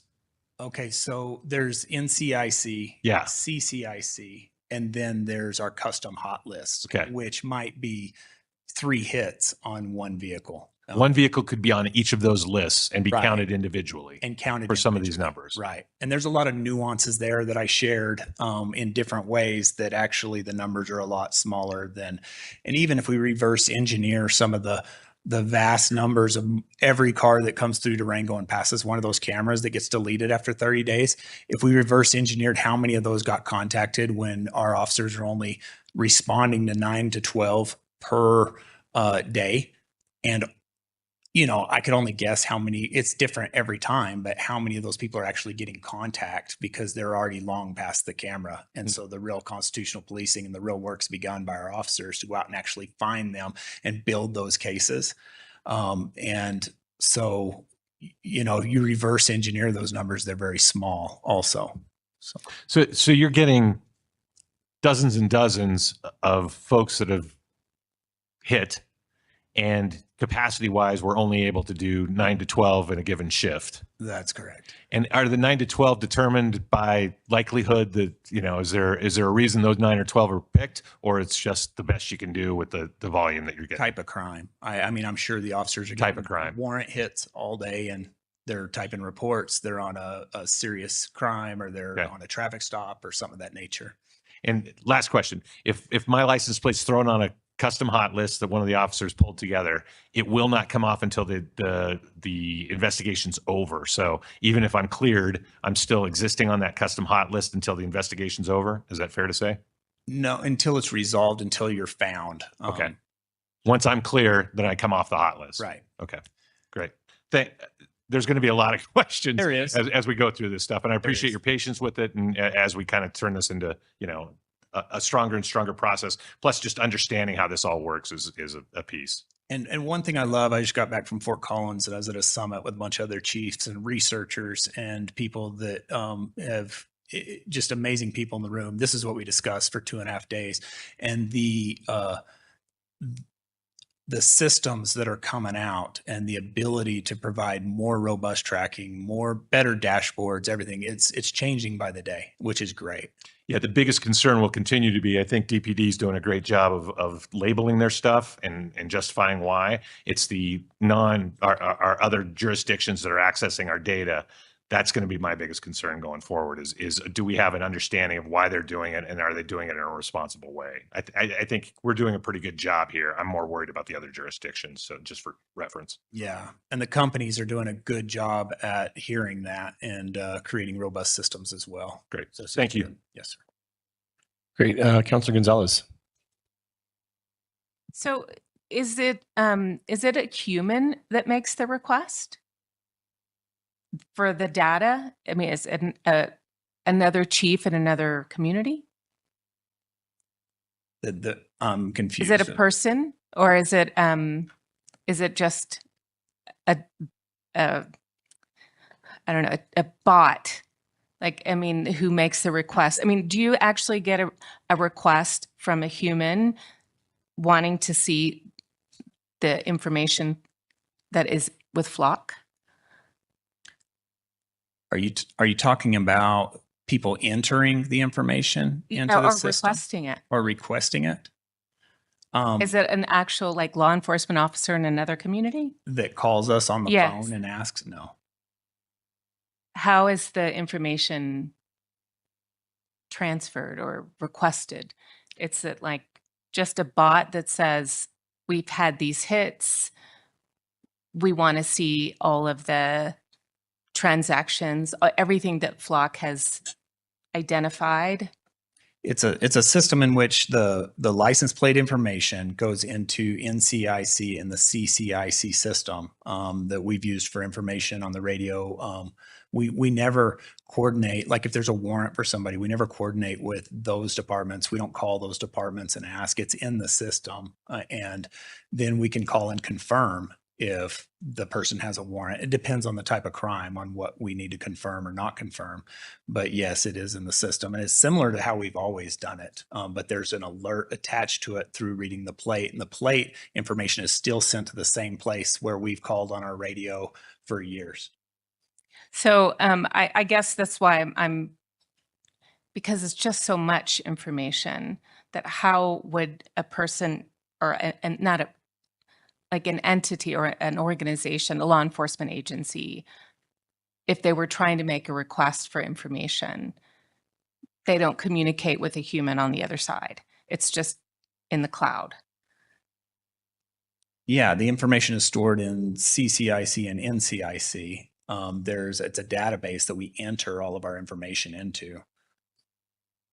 And I guess that's where it's still like, as I'm trying to understand, like where the protections are. It's the third party that protects the data, Flock or other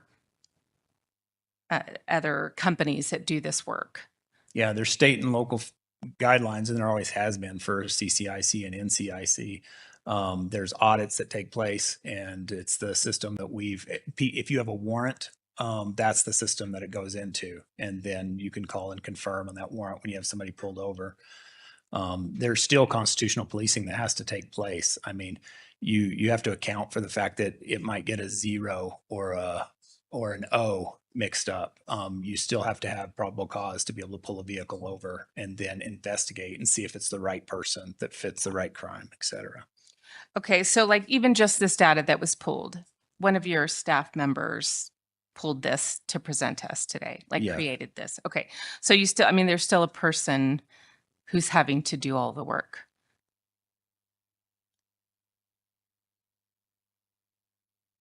So, but I mean, a person who is a law enforcement officer. Yes, everything we do essentially goes to an individual officer. Okay, I think that's what I'm trying to get at. It's like there's an individual officer requesting the information, just like you pulled it up for us here. It's an individual, so I don't have access to that. Is that correct? That's correct. Okay, so only people that are in your office as a law enforcement officer can have information. Yes. Yeah, I mean, we have to be certified. We have to be able to take a test. People can't even walk through our police building without a badge because they can see on the computers. I mean, there's very strict compliances, and we've had these third party. There was a bill on the table this last year to get rid of all third party systems for police, and that's every system we've ever used. We'd be back to writing on pen and paper and they didn't realize that every system we have, but they have compliance. They have to be compliant to the state and federal rules. So I guess I know there used to be a system that like any person could access, for example, how many calls for service had come to a particular area, right? So I could block off a mile around where we are right now and say how many calls for service have come to this area. Does that exist here in Durango? That any person could find that Any person, information? I as a citizen could just enter like how many calls for service have come to this area in the last week or whatever data you chose. It could be a week, it could be a month. No, you can request it from us, and if we have that, Well, it was just in a database. It was like data somewhere. You could just enter it. Like you could see how many sex offenders lived in your neighborhood. You could see how many violent crimes had occurred in your neighborhood. Well, we do have some public-facing databases, such as sex offenders, where the public can look at those, and they're set up for that purpose. But there's other information that we don't set up for the public. So there's nothing that I could go into myself and enter, and I say, I want to see this information, just like the ones you presented us today. Not unless it's on our public-facing dashboard, which we do have a dashboard, but it doesn't provide as much information as I provided to you. Okay. And so even just this, right, is this information available to the public or is it just for us? Well, it was posted for the public. Okay. So for the it is available to everyone. Okay. Okay. Well, just, again, trying to understand like how all of this information is protected and, like how we can continue to do that. I think that's where the issue always arises is that who has access, how easy is it to get access? And then, when you have it all compiled, what is the end result? And, currently we're using it as a law enforcement tool, but can it be used for other things? I think that's always what the question has been. Yeah. And I think that's the balance, and that's the balance we need to think about in all law enforcement, and the balance between safety and privacy. and how transparent we're going to be. There's a lot of agencies that don't even share where the cameras are around town. We decided to share that. And so, this council, I'm waiting for continued direction like you said, it's going to continue to be a process of what we provide, but there needs to be a balance there also. So. Okay. All right. Thank you. Councilor Lawyer. Yeah. Thank you. Yeah, I know this is going to be a work in progress and like trying to tweak it all and stuff. I have a few questions. A couple of things stood out to me when I was reading the one in the packet. I personally like the one in the packet better because I like the percentages and I like it ranked the way it is so you can see which one is more. Does that make sense versus this one? I don't know. Yes. Personal preference. Okay. I don't care what everyone else. Okay, great. Councilor Coso agrees, so there you go. We're good to go. No, I'm just kidding. Another thing that I felt when I was reading 292 motor vehicle theft, but you said that's numerous. It could be one vehicle searched by lots of different people, by agencies. It can be. Okay, that's a lot. You said 292? Yeah, 292 searches for motor vehicle theft stolen, it says.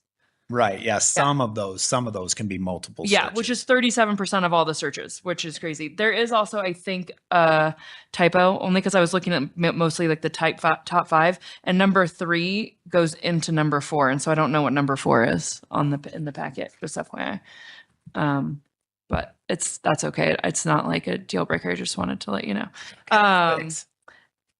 Can we see? So it says here that we share information with 648 jurisdictions. Now, is that just this month or is that who we're in contract to share with? So that's who we are sharing with currently so it's just open. Total. So basically we say we'll share with you and then they can access at any point in time. They can they have a license plate that they throw in there and then it just automatically searches. Right. So you get they have so everybody, like we have over, I said 2,000. We have over 2,000 sharing with us. Yeah. But we only share with 600, or 600. What did I say? 48. So we have, and that's the way it is with most Colorado agencies. They don't share because of our laws and the MOU at the very beginning that everybody has to read over. And so in order to share with us, local, state, and local, we don't share with federal agencies. Mm-hmm. We check and ensure that they're not connected to any 287G requirements. So the jails in Texas, for instance, wanted to share previously, but every jail in Texas was required to cooperate with 280. So we nixed all of the jails in Texas. And so that's why our numbers are so low compared to what we're actually getting from other. But if a local or state agency wants the capability to share in Durango, and that's why the high numbers you see, because they'll search nationwide for a plate, and then we're included in that search. Is there a way to get in, I don't know if it'll be helpful or not, but in our monthly reports, get a list of the agencies we shared with during this month? Does that make sense? Yes. So I looked at that actually and asked Tessa if we could get that. And there isn't anything we're working with Flock to see if we can actually get that list, or we'll just have to start compiling it ourselves manually, which is not a big deal if it's monthly, because I said one a day, and she's already started doing that actually, because I wondered if this question would come up, because I wondered it myself. Another thing that stood out to me is like the amount of, things we're able to accomplish regionally or whatever because of this is quite outstanding now that we're not back in 1980, writing paper tickets and trying to call people to see if they've seen someone. Like, it's astounding what we can accomplish. And so it's finding that balance of like privacy control and, time effectiveness and how to take care of our community in the best way possible. Sorry, I'm kind of all over the place because I keep thinking of questions. So let's say my vehicle is stolen and I call the police and say my vehicle is stolen, and then you potentially could put it out to do you just automatically put it in the system to 2016 agencies and ask if anyone's had a hit on this license plate in the last 24, 48 hours or whatever? With the agencies that we share with, which Yeah. we're just going to probably get a hit in this local area. Right. somewhere. But so when you pop it in, it just automatically goes to everyone that we share with? That's correct. Okay. And that's so why it's- we're glad agencies still share with us, even though we don't share with them. Totally. So, and that helps. I mean, me in my head answer Counselor Gonzalez's question. It's not like you're calling, Farmington and saying, hey, I have a vehicle. Can you share with me the flock data? You just put it into the flock system and you automatically get all the information from all the agencies. Right. And that's how we were able to track the vehicle that came from Utah. Yes. Because it went through Farmington and Aztec and then was coming towards us. So we were able to prepare the homicide suspect who'd killed 3 people. Okay, I think those were my big questions. Can we see what agencies this month? So Flock could do that. I think if we could continue to have pressure on them to be able to do that for us, that'd be great. Or I'd hate for you to do manually and, not waste time, but we're trying to make it efficient here and get information at the same time. Yeah, and efficiency is great. And it's a wonderful byproduct and we love that. But what we focus on more with our strategic plan, and people think that this is the antithesis of it sometimes, but reality, we want to provide more privacy, more precision, and exoneration. The word exoneration people don't think about very often, but when you have 5 sedans that match the description of a vehicle that committed a crime and you're pulling over 2 or 3 of them on the edge of town, and if it's a weapons crime, you might be pulling them all out of the vehicle.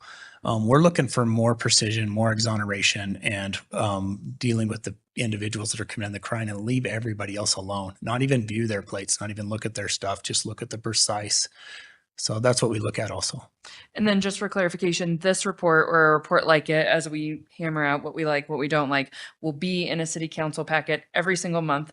And therefore it is public information. Right. Okay. Thank you. Thanks so much, Chief. A couple of questions. I kind of had the same thing with Councilor Koso, the custom hot list. Being the largest, number of requests that came in. Is there any way to get like a smaller breakdown, or is it there's like a sub classification of where those, whether it's an arson or a theft, or I'm just trying to think of it's just such a large number that it's just, I think we're all just like, oh man, there's so much there. What is a custom hot list hit, and then how do we kind of break that down just for more information about what those are? So on that second form that I handed out, look at that list and what do you think there? And because that's 776 of those. Are these the custom hot list? What's that? Is this the custom hot list data or is this just the? Yes, this is the custom hot list. Oh, this is the custom hot list. So it's already broken down. And realistically, it's real close to the number if you divide by 3 hits on each plate, which I don't think we're going to have 3 for every custom. So I think there's going to be some missing here. But let me get with our analyst and see what we can. If this could be part of that reporting, like, hey, here's the sub menu for that custom hot list report, just to, again, it kind of breaks things down a little bit better. And as we're talking about this and rolling through this, and one of the big concerns with a lot of the people that wanted to deflock was that the transparency and why we're using this system. And this, I think, whenever you say a custom, it could be anything, right? And so I really feel like this is an important tool to be able to convey the reporting side of this. When you say custom, it gives a little bit cleaner breakdown of what that designates. That's just me as one counselor. But thank you for the clarification there. And then again, kind of aligned with Counselor Lawyer, to be able to get some of that outside agency data of who's requesting the information.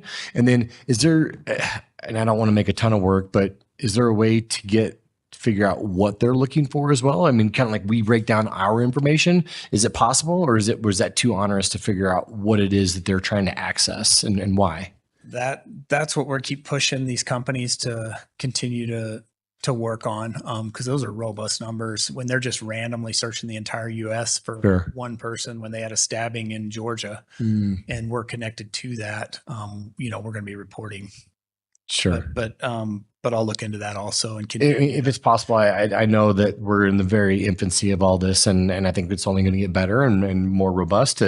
But I think that, again, how do we figure out a better way to report out to our community about how this technology is being leveraged? So if that's possible, great.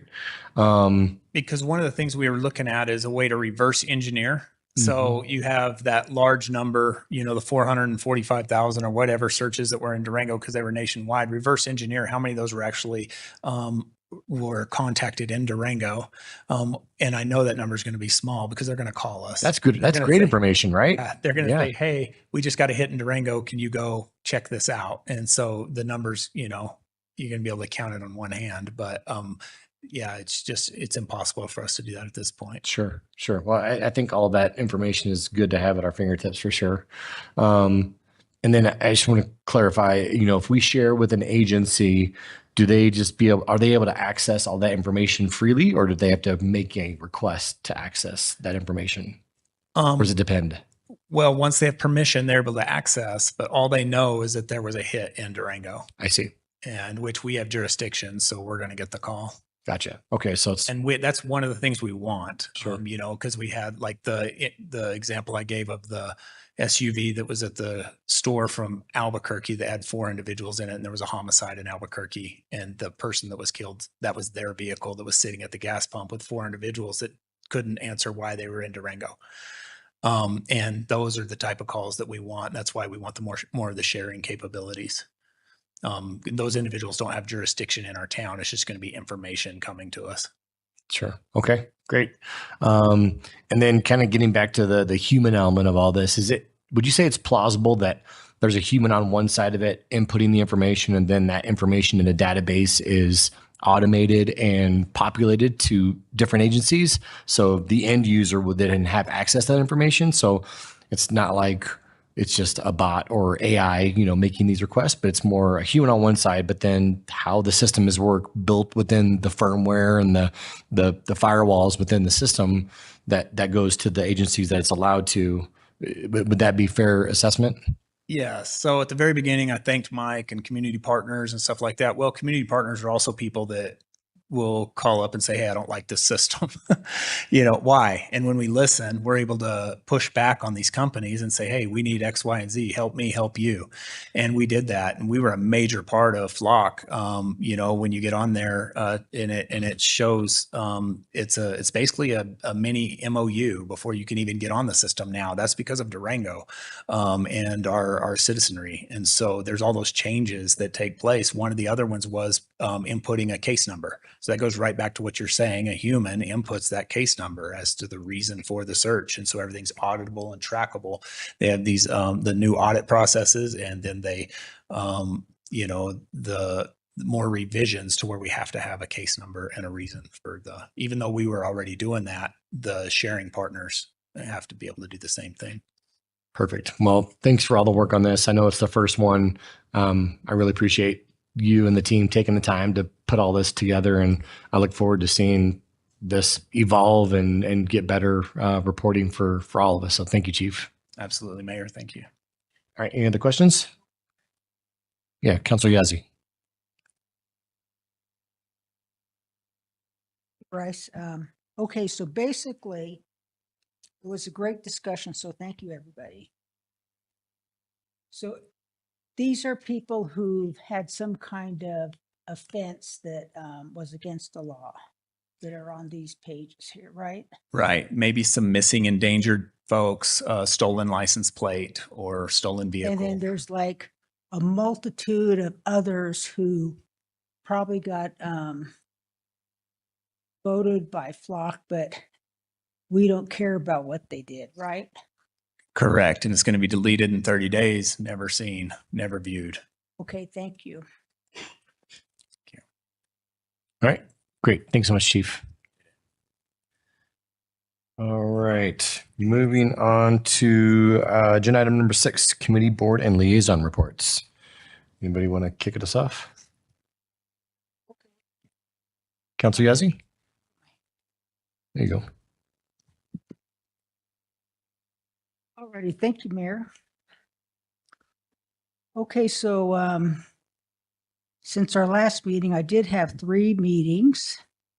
On June 10th, I attended the joint city and county 150 and 250 meeting. And so what we're trying to do there is put together a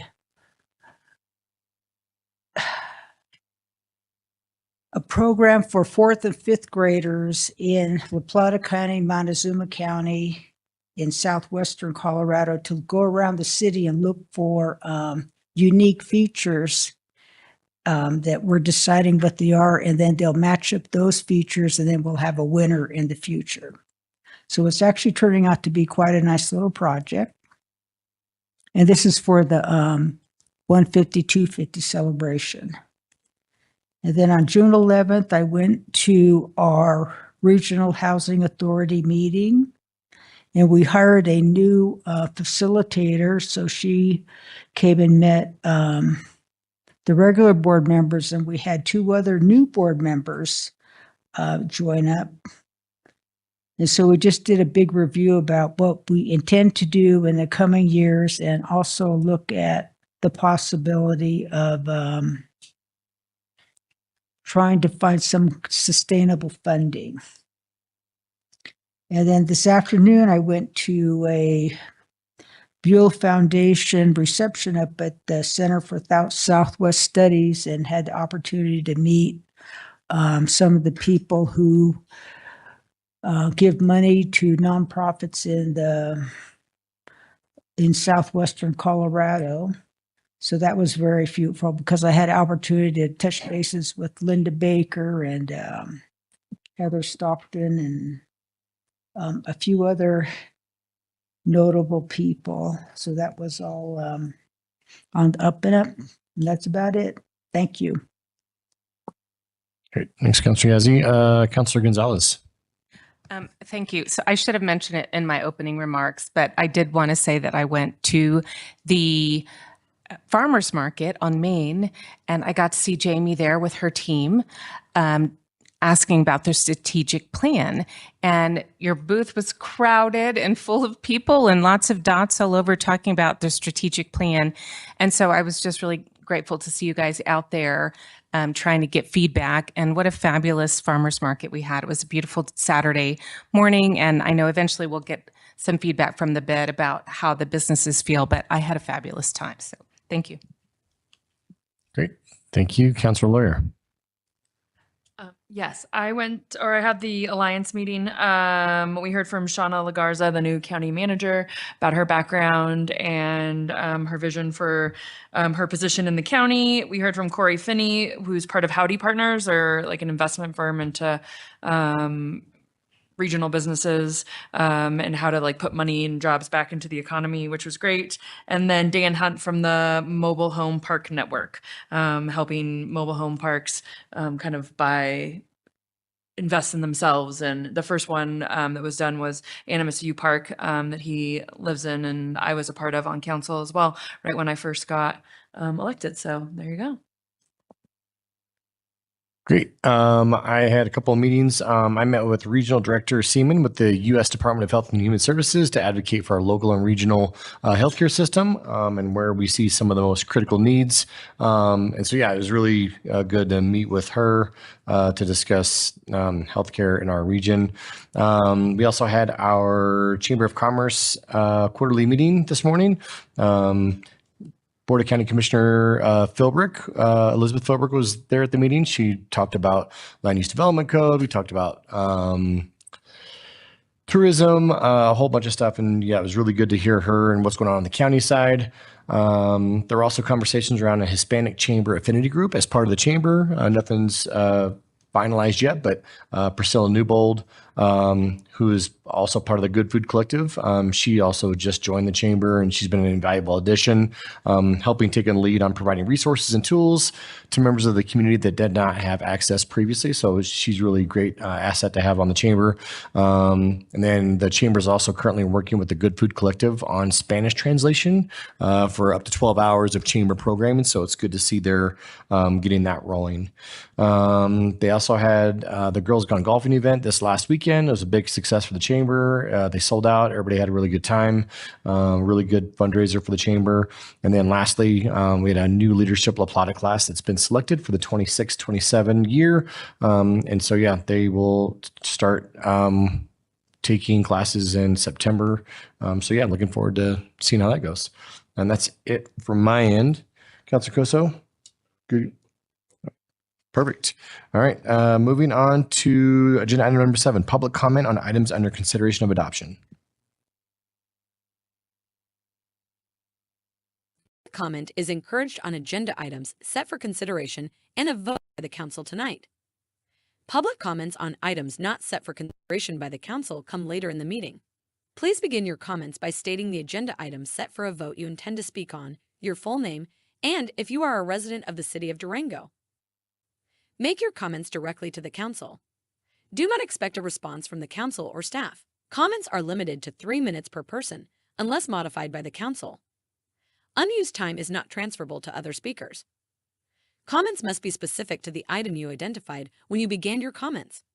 Profanity, hate speech, personally derogatory remarks, speech unrelated to the item you identified, or other speech that is disruptive to the meeting will be ruled out of order by the chair, and any remaining time will be forfeited by the speaker. Exceeding the time limit infringes on the rights of others and is out of order.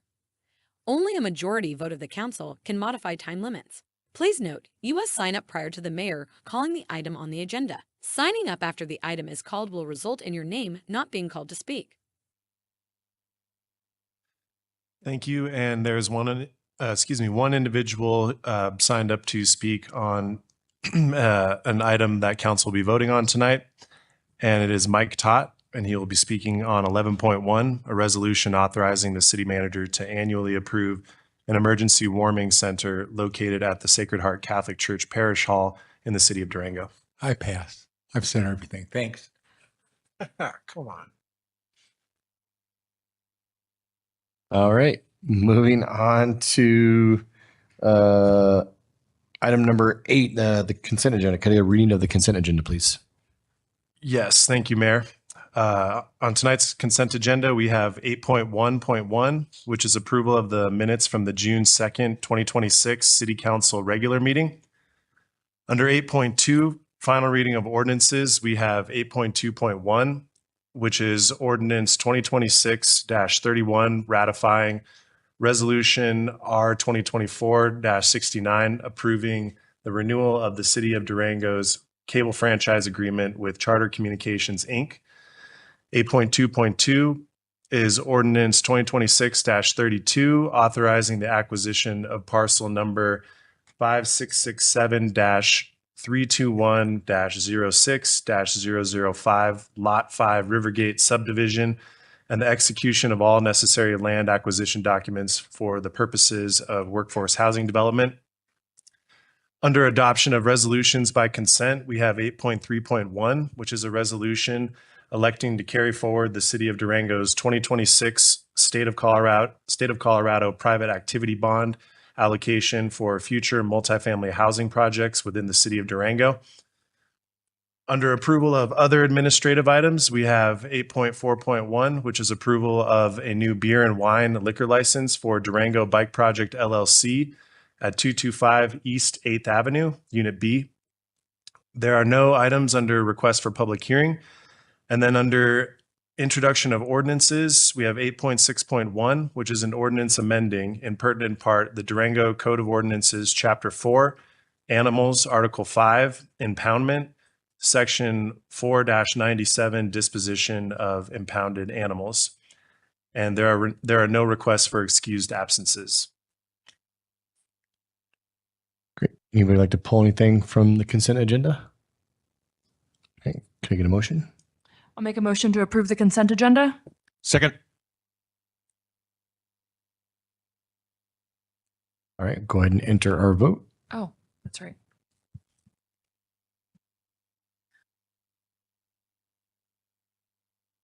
Shirley.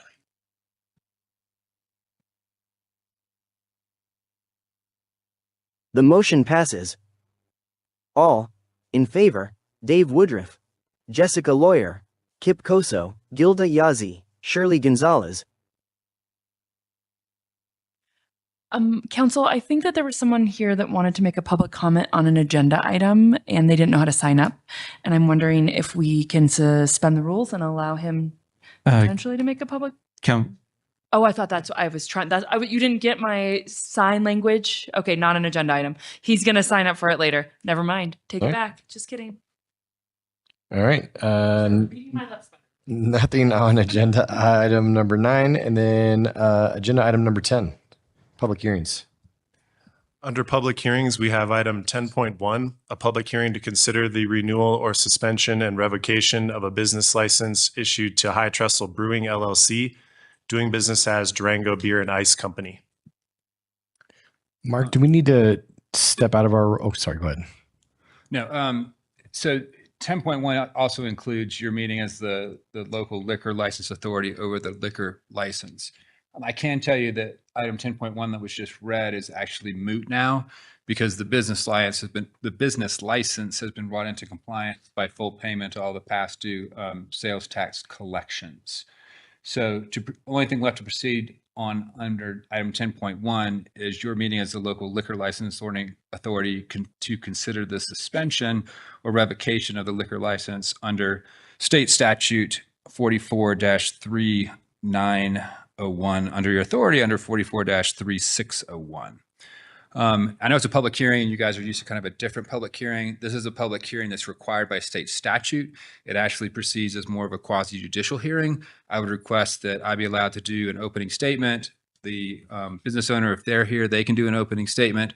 I would then call 3 witnesses, Steve Barkley, Vicky Kling, and Ben, just to testify about the status of the business license. The owner could then call witnesses. We'd each do a closing statement. And then if you guys find a violation, I would advise you on penalties for finding the violation. Do we need to adjourn out of our meeting now and rejoin as a liquor licensing board, or are we good? And I've said it on the record. So as long as you guys acknowledge that you're going to now put on your hat of liquor license authority, I think we have the basis covered. Okay. The only thing I don't know is if the business owner is here. He appears to be here. Great. Why don't you say we'll, that? We'll get to opening remarks here in a little bit. We're going to wait for the public. We're going to wait until you can have your time to come up here and speak to the liquor licensing authority. And Mr. Harvey, that'll be very, very quickly. This is your opportunity to say anything you need to say to the council, and we'll call you up to say that. My opening statement is very, very brief. It is the city's position that the business, High Trestle Brewing, doing business as Durango Beer and Ice, has operated without a liquor license since 2024, which is a violation of state statute 444-3-901H. That's as simple as opening statement as I can make it. So now I invite Mr. Harvey up to address you guys in the form of an opening statement about his situation. Mr. Harvey, step on up.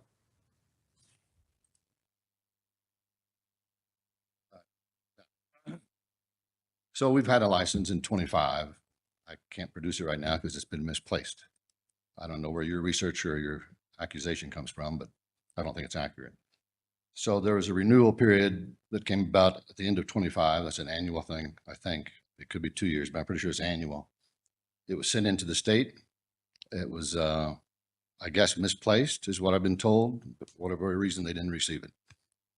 So in an attempt to renew it, which there is a process to do that when it's late, you basically pay much like with some city licenses and some other things, you pay a late fee. All things being considered, it's renewed. That's been the case. We've been in business, and I've owned the brewery since 2002. We've been paying our taxes, been conducting business here for quite a long time. There's never been an issue. There's never been any citation or fraud or problems with the licensing at any point in time in the course of my ownership and management of the business. So this comes as kind of a surprise. Now, I'll grant you that there could be a licensing issue, but when I contacted the state, and normally there's a renewal process that we would follow, being late, again, you pay a fine and you move on. In this particular case, the regulations have changed, and they said after, I think it was 80 days, you have to apply for a new license, basically start the process over. The license we have is a manufacturing license, a wholesaler license, actually 3, and a sales room license. It is not a brew pub license issued by the city. It's a state license. So technically, the city would have no jurisdiction over that licensing. So the state required us to resubmit our application like we did in 2002. Luckily, I had a lot of that paperwork from 2002. I submitted it again. It's under review. It's been accepted. In fact, today I had an inspection, which is required by the state from the liquor enforcement people. They came out and inspected the premises. They basically looked at the layout of the land and basically operations. He indicated to me with a revised drawing of the premises that it would be issued again. So I think it's kind of a moot point at this point. I've operated for this long without one. For you to suspend the license at this point seems like, you know, the cow's out of the barn, in my opinion. So I would ask that the city at least give me another 30 or 45 days necessary to get the license from the state, and we'll be in full compliance.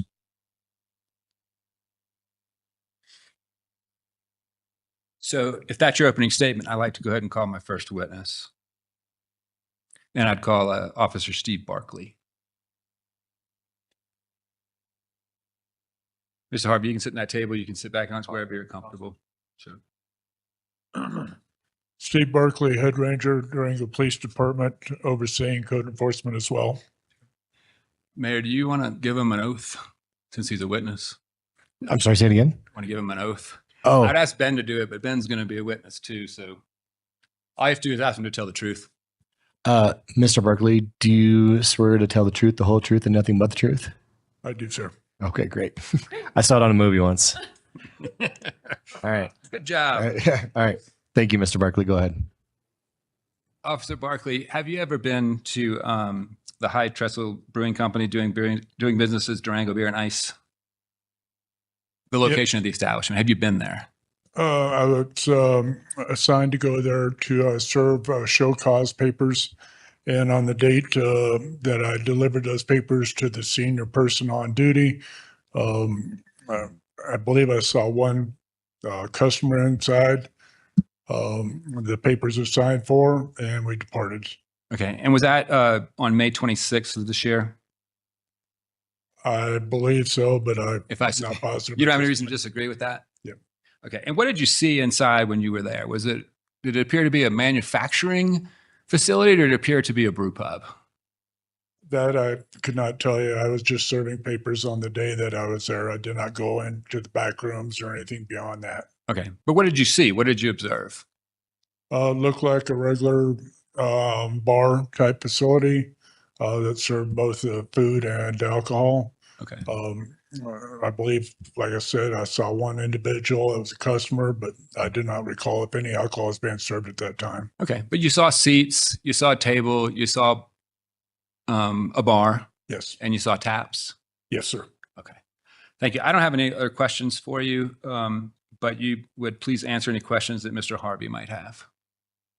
Did you see liquor by the drink, sir? I did not remember seeing any liquor being served at that time. Okay. Thanks. That's all the questions we have for you. I would call Miss Vicki Kling.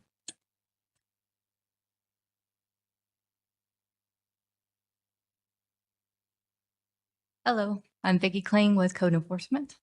Great. Mayor? And get on the questions. Do you swear to tell the truth, the whole truth, and nothing but the truth? I do. Great. Please continue. Officer Kling, did you ever have an occasion to appear at Durango Beer and Ice Company? I have. I was instructed to go and serve a notice that of a delinquent taxes, and also that they no longer had a business license for the city of Durango. Okay. So And what, notice stating such. okay. And what did you observe when you were there? I walked in, it was a bar setting, what you had described earlier, tables, chairs, a bar setting with bar stools. When I first initially entered and served the notice, it was only one person. It was prior to their opening. So there was only one person. It was like a cleaning person. in Okay. there. Did you say that you observed the licenses that were posted on the wall? Yes. what- Well, the lack of. I went on another date and saw more of the license that were expired. Okay. What did you see that day? Was it before opening? Were there people there? The ones prior to opening, I just handed the notices Okay. to. Thank you. I have no further questions. None? Please answer any questions that Mr. Harvey might have. Okay. The licenses that you did observe, did you recall the dates? No, not at this Recall the time. license number? I took pictures and gave those to our city clerk's Recall the office. color of the license? Some were kind of pink color, some were blue color. Thank you. Yes. Thank you. No more You're questions. welcome. And finally, we'd call Ben Florine.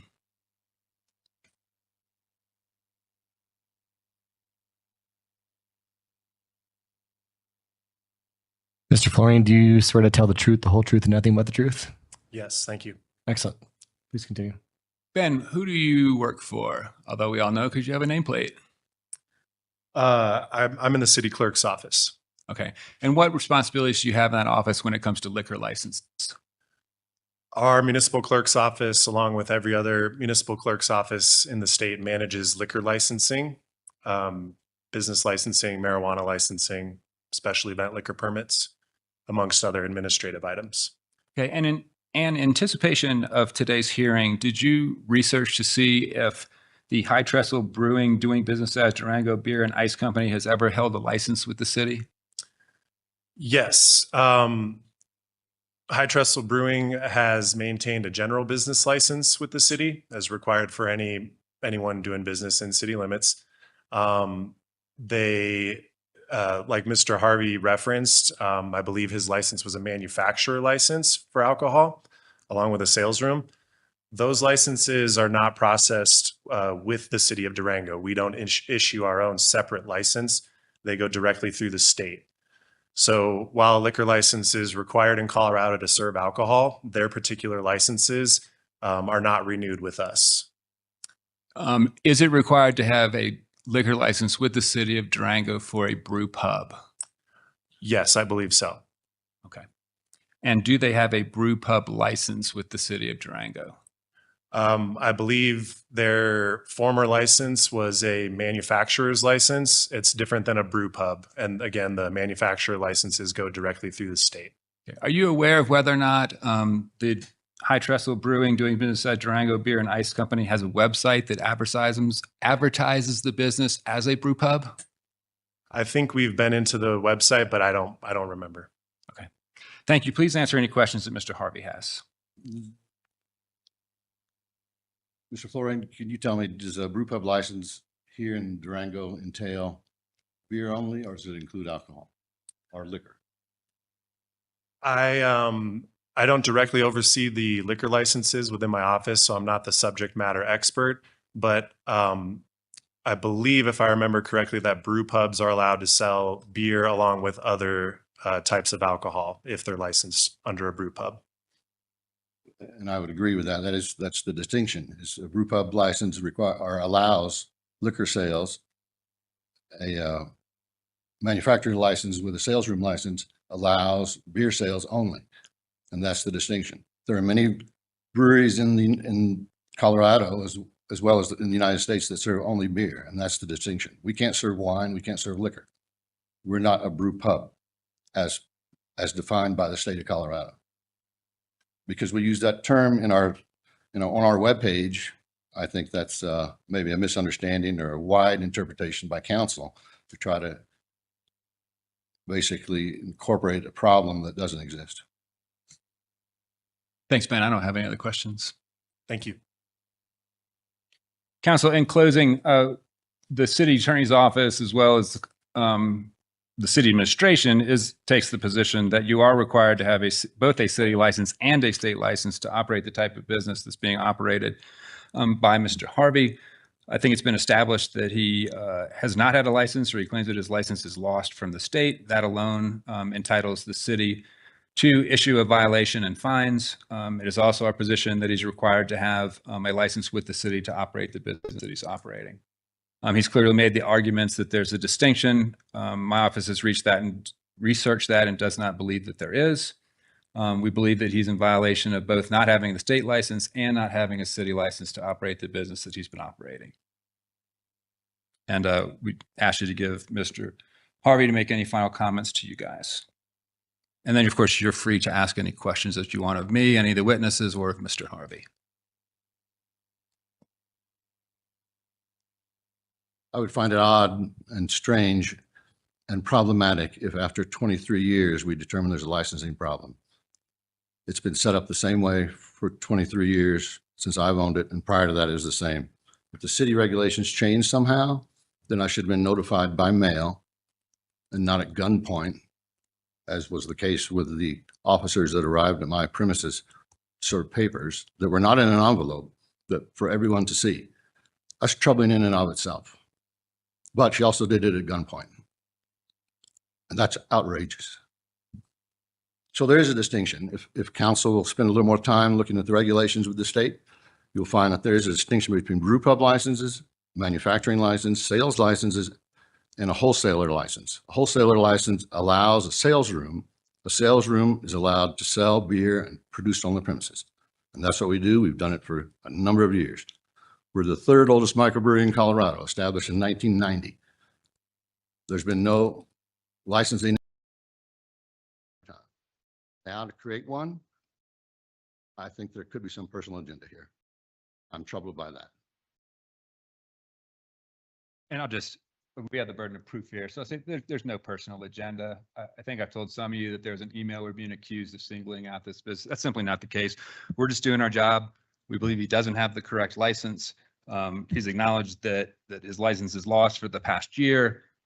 We've made every effort we could to get him in compliance as an administration. We will continue to do that, but I wouldn't be doing my job if when these things weren't brought to my attention, that they weren't brought to you as a liquor licensing authority.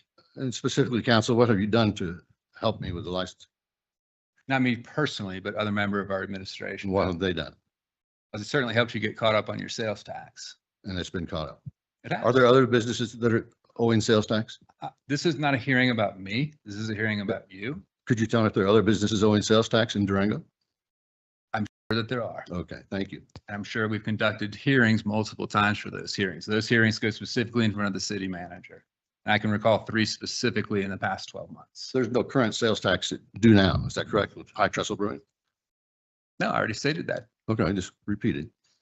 All right. I have a couple questions, Mr. Harvey.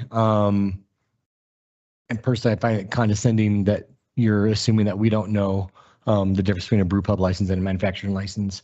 I've been 21 years in this community, worked at a brew pub, run and operated bars. So your assumption is not warranted. I'm not done talking.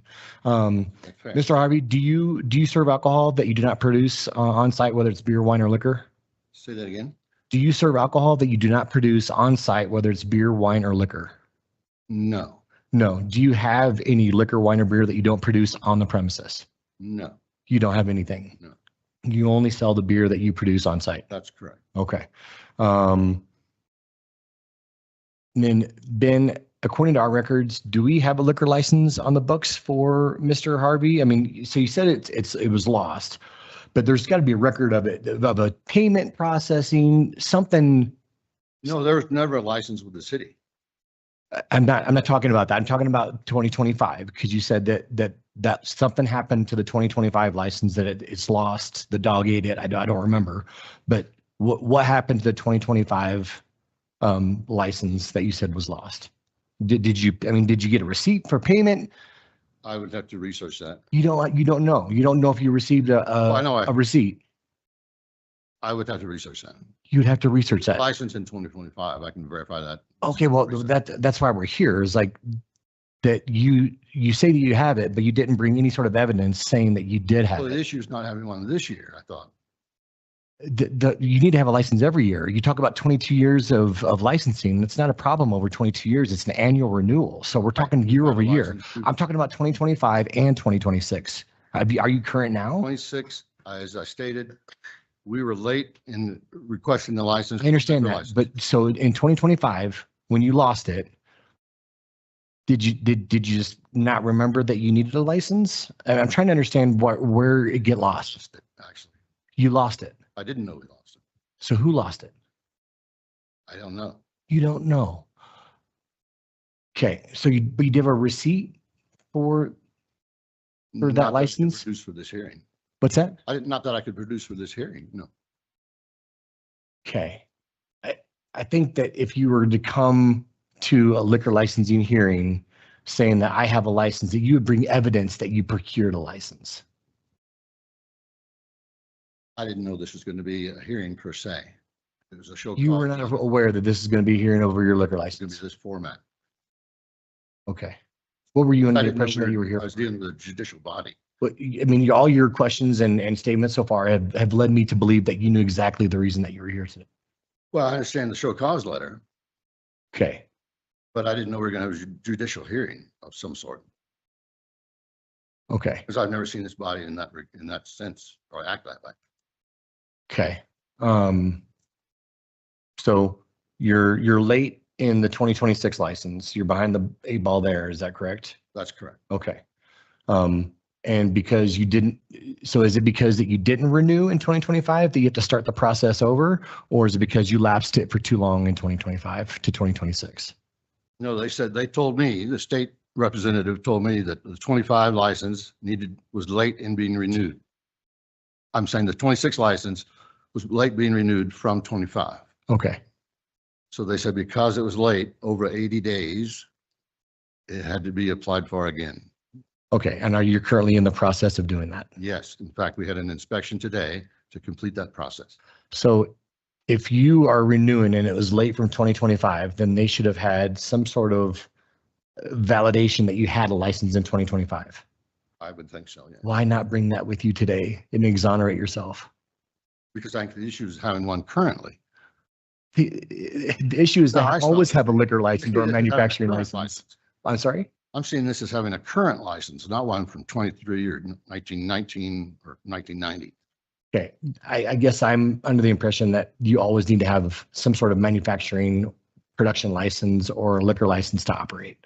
And so If you're going to say, or you could ask the same question, did I have one in 19 or in 20? I'm talking about 2025 when this We whole had thing one could 'cause have. That's what we're trying to renew. The renewal process has changed. Okay. Okay. I have no further questions, Council Lawyer. Is there a way, okay, I think having a liquor license, if you're a brewery, and are you selling beer today at your facility? Well, not today, but, well, yeah. actually, we are Yesterday? Today. Yeah, today. So you don't have a liquor license currently, and you're currently selling beer right now to patrons. We have one, it's according to the enforcement officer today, we have one pending Yesterday, did you sell liquor at your, with our pending. or did you sell beer? Yesterday, because you had an inspection today. Yesterday, did you sell beer at your facility? With our pending license, But you had the inspection today, so how do you have a pending license? state schedule. This is wild that you're like, State okay, scheduled to get no, here and do this. here's the long and the short of it. I own businesses, multiple, lots of them. I have 7 under my name right now. Okay. I would never think about operating a business without a business license, which I have from Durango, from Wickenburg, from Mexico, from Silverton. I have them all in the places that I operate. I would never think about operating a business without insurance. I would never think about operating the business without the things that I'm required to do to be a responsible business owner. Right now, you sitting here without any documentation of, like, it's he said, she said. He didn't have one in 2024. No, we did. How do we know that? I would, one, if you can prove that you had something in 2024, I would have brought it with you as a responsible business owner. I am happy to say I will postpone this for the appropriate like repercussions. If you can produce something that like defends the fact that you are a responsible business owner making and serving alcohol in our community. Do you understand that that's a big deal? You think that it's just like, oh, we are in June 16th and you don't have a 2026 liquor license. You serve and manufacture beer, sir. Do you know that you do that? And we've been doing it for 20 some years. And it's okay that you do it without a state license. That's fine. No compliance issues in that 20. You haven't had, for 6 months, 2026, you haven't had a business or a liquor license. I've been working with the state to get it reestablished. Not for 6 months. Yes. So you've been in talks with them for 6 months, not since she showed up apparently at gunpoint, which I have a real hard, I don't know. I'm having a hard time believing your gunpoint isn't her gun holstered while she's serving you papers, but I didn't see the video footage, so I don't know if you're being dramatic or not. All I'm saying is that I'm asking you if you are acting as a responsible business owner in the city of Durango with like everyone else is responsible to have their business licenses. Are you, sir? I'm trying to, yes. You're trying to now because there's repercussions, or you're trying to because you're a responsible business owner in the city of Durango? We've been doing it, recognizing the concerns you expressed for 20 some years. Now they're concerns, because a second ago when you were talking to Dave, you were like pretty condescending, and then our attorney too, but now we're concerned. There is a distinction between a brew pub license. We know that. We're not dumb. We've worked in. Not everyone's familiar with liquor law. We know. I know. It's different. Heard. Okay, moving on. So we were late in applying for the 26 license. Where's your 25 license? I'll have to produce it.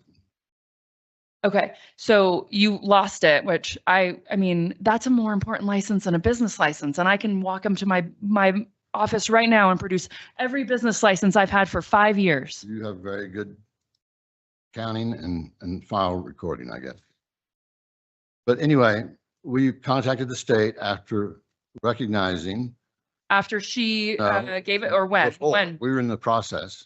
Actually, when I was going to pay excise taxes. Actually, that's what I want to know. When did you approach the state for your liquor license? I would love to know that. I would love to see documentation of your 2025 liquor license, and I'd love to see the status of your 2026 before I can make a decision on what I want to do going forward. So I don't know if we can reschedule this for the next city council meeting so he can have time to produce the documents so I can say, is it a minimum fine or is it a maximum fine? How much are you abusing the system and your role as a business owner, sir?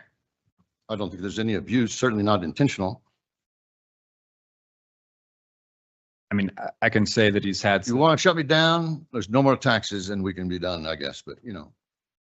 Nobody said anything about shutting you down. I think this just comes down to accountability. Business in Durango, you know, you're not very business friendly. No. There's been some, you know, missteps recently. I've gone through some personal problems and some personal financial problems and other issues that contributed to that. But we are working to get in compliance. I've contacted the state. The state is doing what they can with the information I've provided to reissue a license. They can't renew the old license because of the 80-day, it's basically 80-day. If you don't renew it within 80 days, you have to submit a new license. So you sitting here saying that I've gone through some personal hardships and it's much, okay, wait. I'm saying, you need to repeat that. But listen, it's about being reasonable. It's about telling us what's going on and being honest. Like that's what we're asking for here. We're asking for your honesty. We're asking for you to come forward, telling us what your plans are going forward. We're asking for reasons that things didn't go well. Like if I can sit here and look at you and believe like this man is a part of our community. He wants to do better. He wants to have an active license, right? He maybe had one. Maybe it was lost or misplaced, right? I'm not doubting you, but when you're sitting there being condescending and rude, it makes me have a very different outlook on this whole thing than I did originally when I was going to come in, when I read the documentation. Does that make sense? We're people, we're humans. All of us care about this community. I own multiple businesses in this community and I am so business friendly, you have no idea. However, I don't want people that are going to take advantage of our community and the systems we have in place. I don't want people that are going to put at risk constituents in our area serving alcohol to this moment without a liquor license. So I'm asking for honesty. I don't want to hear I had a liquor license in 2024 and then we come and find out that you didn't. Like, you think that's going to look good for you? Absolutely not. So all I'm saying is that don't be condescending. Don't be like, you're not in compliance. You did something wrong and it might not have been intentional or like you were trying to hurt people or anything, but you did. You messed up. Now, we're going to say we're sorry and we're going to talk about how we're going to go forward in a better fashion. And that's what we would like to see here, or me as one counselor would like to see moving forward. Councilor Kosa, do you have anything? I saw you hovering over the button. Yeah, I think we just need to get back to the facts and where we stand on things. We're getting a little close to being personal in my opinion. And so I was a little bit worried about that.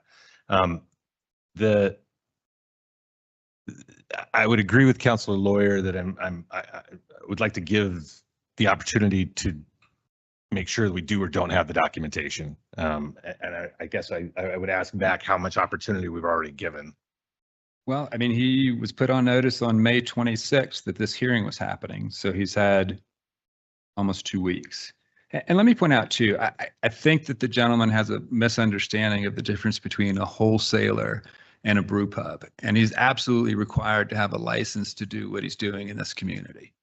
I mean, if you have strictly a wholesaler brewer's license, you only have to deal with the state because the idea is you're not selling directly to consumers. But he's calling it a tasting room, but advertising it as a brew pub. He needs a local license and he's never had one. Our information is he did not have a license for the entirety of 2025 from the state, and he doesn't have one from the state for 2026. We feel like we've established that he's, violated. If you want to give him more time to prove that he didn't, I don't see how he does it, but that's certainly your prerogative. I can certainly let you know what the penalty ranges are. Now or later, it's completely up to you. The difference between here, Carver's, Steamworks, everybody else serves hard alcohol or other types of alcohol. Is that correct? That's a distinction that he's making, but I don't think that's made in the state law. It's not made in state law. Mr. Harvey, do you serve food at your establishment? Yes. Okay, so you do have like a sales license for like restaurant? Restaurant health department thing. Okay. Yeah. Great. I mean, it's worth noting that the liquor state enforcement has not come down on me at any point in time. In fact, they're working with me to reestablish the license because it's a state license. Okay. And they basically said you're operating under a pending license. It was expressed to me today, and I can give you the gentleman's card. Did he give you a letter? Because they usually give Give you me a letter. No. They usually give you a letter. Well, they usually give you a lot of things, but I don't have those things because they didn't give me those. But I've had email exchanges. I had this inspector out today. His name is Noah Herman. You can call him today and ask him if he's at my premises. Ben, are there other? I'm sorry that I haven't had a license up to now, but I'm working on getting that reestablished because it's a significant issue for me as a business owner and to be in compliance with the city. Are there other brew pubs that don't have? Sorry, I don't know if you know this, and if you don't, maybe when we come back together, if that's what we decide to do, other breweries that don't serve liquor that have only the state license? I don't think that there's a comparable business in Durango, except we have one distillery on Main here who is a manufacturer and they have a sales room at their location. Does Ska serve liquor? They didn't used to. Which business? Ska Brewery out in Boda? Serve liquor? They currently have a brew pub. Okay. Okay. So they serve liquor. Anarchy serves liquor. Carver serves liquor. Steamworks serves liquor. Who else is there? Animus serves liquor. I mean, look, I think that he's earned enough goodwill with the city by getting his sales tax current, that if you want to give him time to produce the license, if you want to give my office time to meet with him about this distinction between wholesale and brew pub. That's certainly, I wouldn't object to that as the prosecuting party on the matter. I think I know what the result's going to be, but I would not object to you giving him more time. If he can produce the fact that he had a license in 2025 and 2026, where he gets that letter from the state that says he's allowed to, and we've been down that road before. We've gotten a letter from the state when we've tried to take enforcement action. The state says, no, he's allowed to serve under our license. It's not personal. I mean, we want him to operate his business. We just want him to get right and pay whatever the required penalties are if he was wrong. Councilor Yazzie. Mr. Harvey, okay, so it seems like you need to have a brew pub license. Do you understand that? I understand the distinction, but we don't serve alcohol. And that is the distinction. I don't know if that's a distinction. You know, is it? I'll have to get, because I'm not an expert Okay, on state licensing, but I know what I've been told by the state and what the requirements are. And we've operated under the same licensing system for 23 years. okay, so you're making an effort to try to get relicensed. That's correct. And I hope to have that within 30 to 45 days. So you probably need more time to get that completed. I'm waiting on the state to do whatever they normally do. I've submitted all the paperwork that they requested. I had the physical inspection of the site today. And what I'm led to believe is the next action would be issuing a license from the state. I don't know the timing of that because the timing with the state is unpredictable. Is there? Oh, wait. I'm sorry. Okay. All righty. So going forward as one counselor, just from what I've heard, you are out of compliance. And I'm just wondering if we suspended your license till you brought yourself into compliance, how much of a hardship would that be on you? That would be a great hardship. It would probably force me to close the doors. That's all I have. Thank you. Is there appetite by council to kick this to next meeting for the first Tuesday of July to have Mr. Harvey be able to procure some sort of document or receipt acknowledging his 2025 license?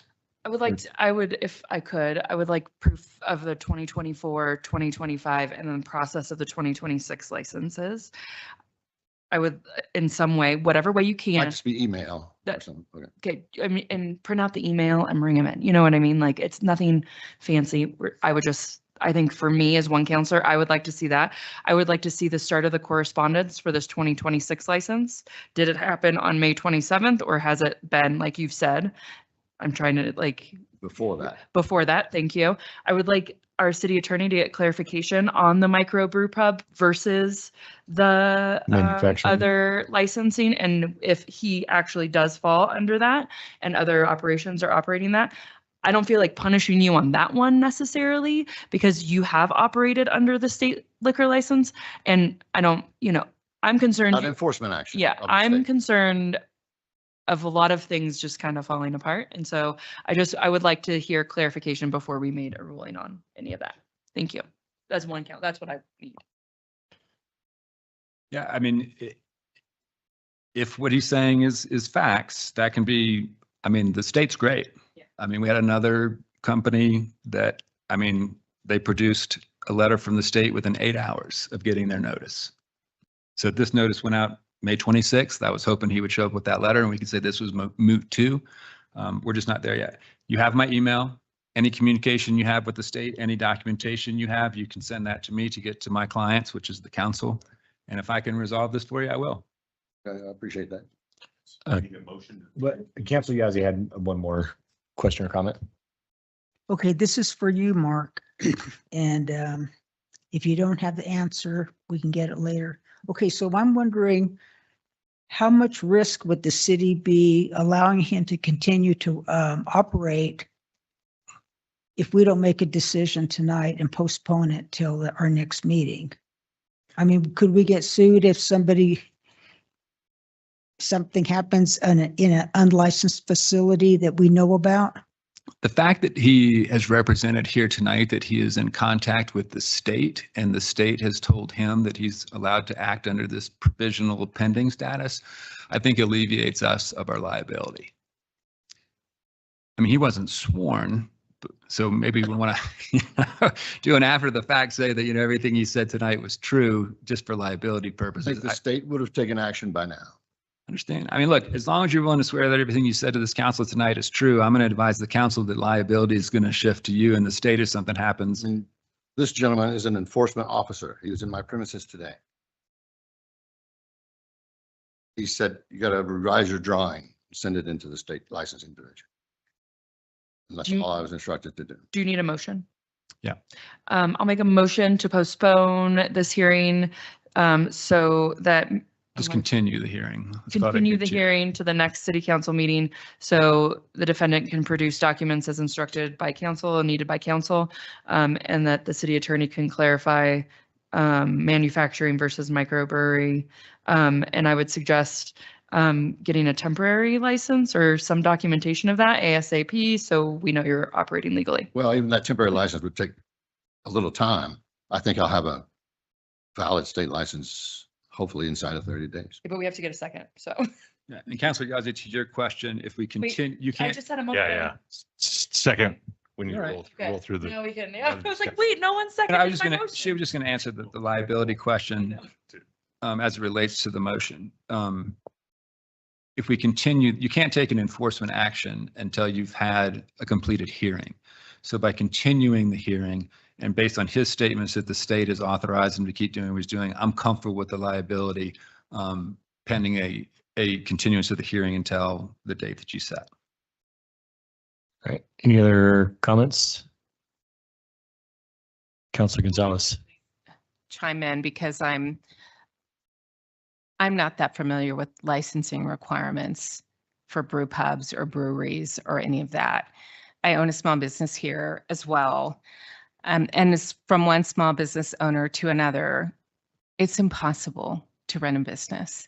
And that the license slipped your mind after you've been in business for 23 years, I can see how that could happen. I have a lot of sympathy for your situation. It's happened to me before in a different state, in a different licensing. And it was impossible to get my license back because we allowed it to lapse and it was a pretty significant license. So I just know I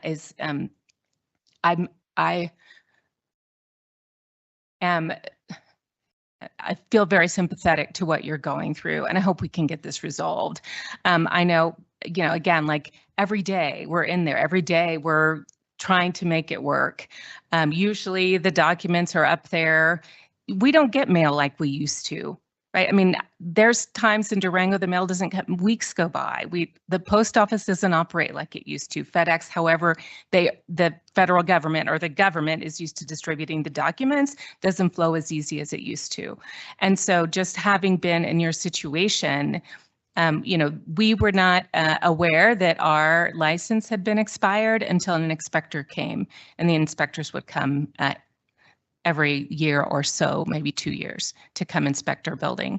And so, or our business. So I feel very sympathetic for you. And, I hope that we can work something out because I want to believe that Durango is a business friendly community and we need to work with people. So I believe after being in business for 23 years, it doesn't sound like there was a complaint that somebody formally complained about your business, that there was a fight in the bar, that you were over-serving, that you were endangering the community. It's a document that we're required to have, as all businesses are required to have. It's not a moral failure because you forgot to get your license renewed.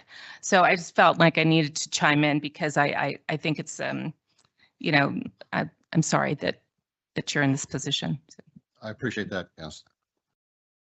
Any other comments? Right. I just for a sidebar, I'll just throw it out there. So the show cause letter was delivered open to my staff. I don't think that's necessarily appropriate. When the ranger came to collect taxes. It's an armed, uniform, tactical gear person. I don't know that that's really appropriate, independent of my particular situation. It seems very unfriendly when it's a matter of taxes. Somebody arrives with a gun, holstered or unholstered as the case may be, and I wasn't there, so I can't say, but I was told it was a gunpoint. I'm just saying, independent of anything else, to go serve a business a notice that says, hey, you guys are back, you do some taxes because you're overdue. I think a letter, confidential letter, a certified letter, something like that might be the first step or two. So you know it's actually a felony to withhold sales tax that you collect from people? Say that again. It is a felony. It is a crime, a felony crime to withhold sales tax that you collect from customers. It's like stealing. Well, So complaining that the police showed up in uniform to serve you, I take offense to. I just think, you know, you get a tax letter from the property tax person or whatever, hey, your A tax. tax letter. Well, I'm not saying I never even got that. You took money that didn't belong to you and didn't turn it over to the state. saying procedurally, it could handle differently. That's all. All right. Let's go ahead and vote. Evan, Are you guys ready for the roll call? are we going to roll call? Or are we going to vote on the Yep, device? I have that control. Okay, There you go. yep, Stoneman, right? correct.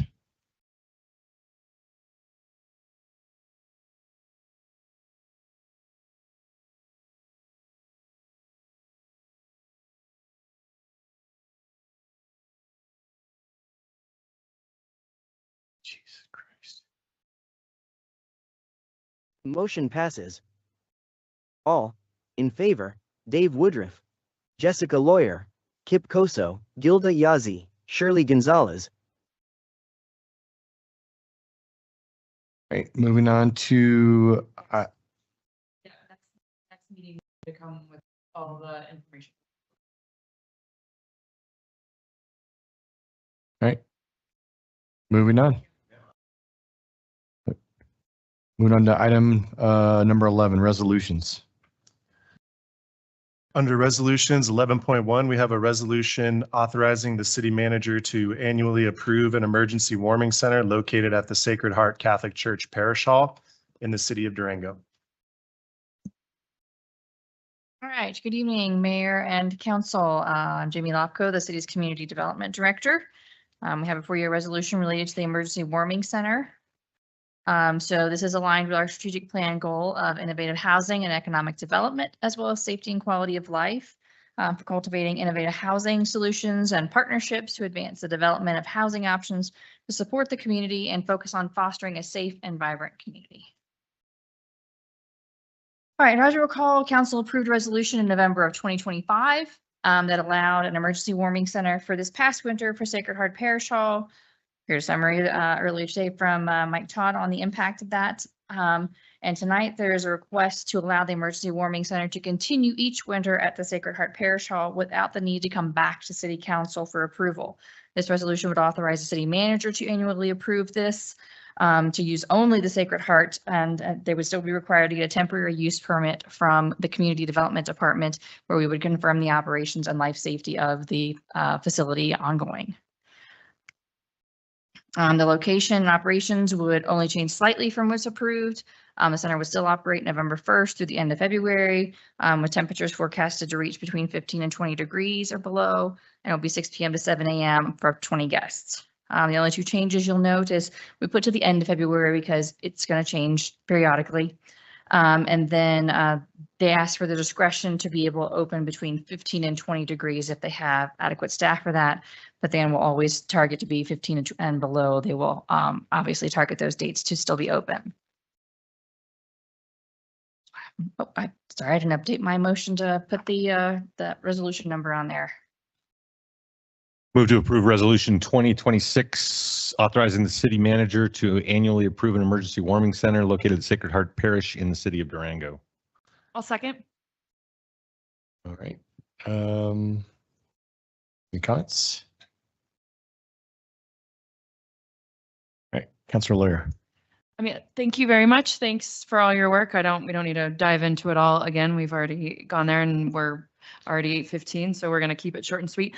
I am hoping the one thing I would like to just add in there if we can, and we can see if we want a friendly amendment at some point or whatever, but I would love to have just a 60-day informal notification to council when the city manager does like approve a start day or whatever, just so we're aware. I mean, I don't want it to have to go through the process and like hold things up. And I would also love a report included from the previous year. I know you gave one today, but you know, someday you might not be running this thing, you know? And so I know maybe, you know, yeah, exactly. Who knows who's running it, but I just would love that included in there, that like whether it's a documentation or it's a presentation from someone, I would love a report from all the, you know, people involved and, you know, potentially the school district report, your report, like whatever in there, along with just a 60-day notification, informal. We don't need to vote on it or anything. So I just thought those would be good additions if council feels like they do. Happy to accept the friendly amendment. Okay, great. Perfect. Love it. All right, Councilor Gonzalez. And so I guess along those lines, like if there's any significant changes, they would come back. I mean, whether you, for example, expanded the hours or expanded the timeline or offered additional services. I mean, at that point it comes back, or what do we know what changes would be significant enough to bring it back to the council? Any change from what's documented in the resolution. So if they change the number of guests, the operating hours, the location, any of those would trigger coming back to council. Okay. And if there was a lot of negative community feedback, perhaps that should come to the council. I think seems like the way it went was it went smoothly, and I hope that we can continue to see that. I'm extremely supportive of the program, but you know, it seems like if the community really had something to say, well, we'd probably hear about it and then address it at that time. But I think maybe it's covered in some of the things Councilor Lawyer was mentioning with her amendment, but I'm continue to be supportive. Thank you. All right, any other comments? All right, let's go ahead and get a vote. And just to confirm, that's with the amendment for the 60-day informal notification to council when they plan to activate, and then also a report from the previous year? Yeah. Okay.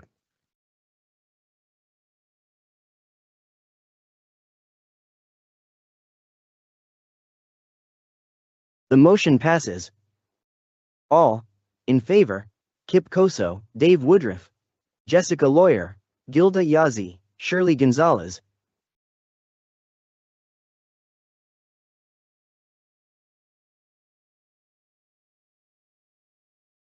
And the next item is 11.2, a resolution amending the master fee schedule related to building permit fees. Thanks, Mike. Bye, Donna.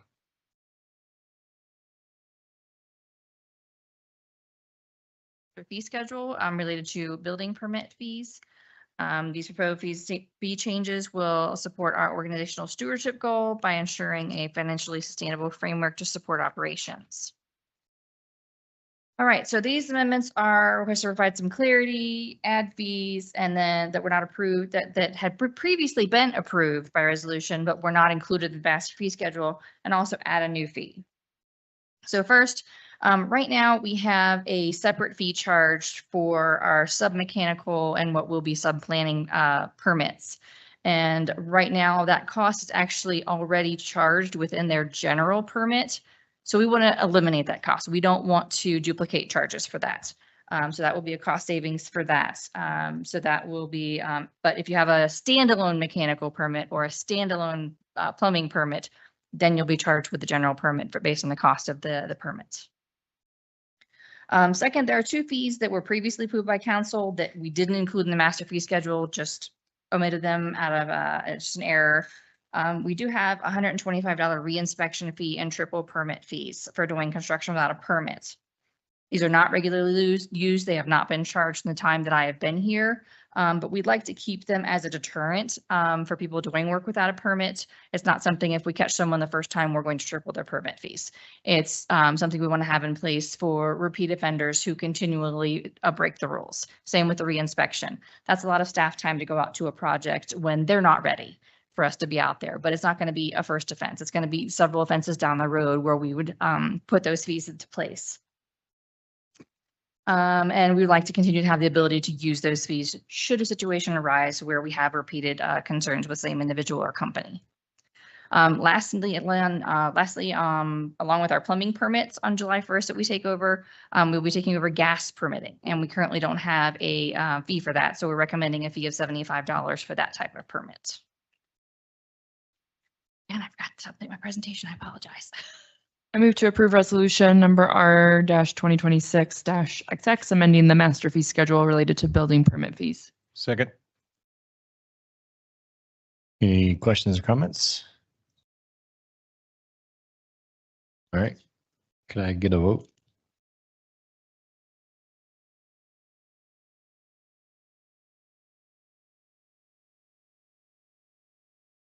The motion passes. All in favor: Kip Koso, Dave Woodruff, Jessica Lawyer, Gilda Yazzie, Shirley Gonzalez. And next under resolutions is 11.3, a resolution approving the plan development, conceptual development plan for the 8 on Metz development.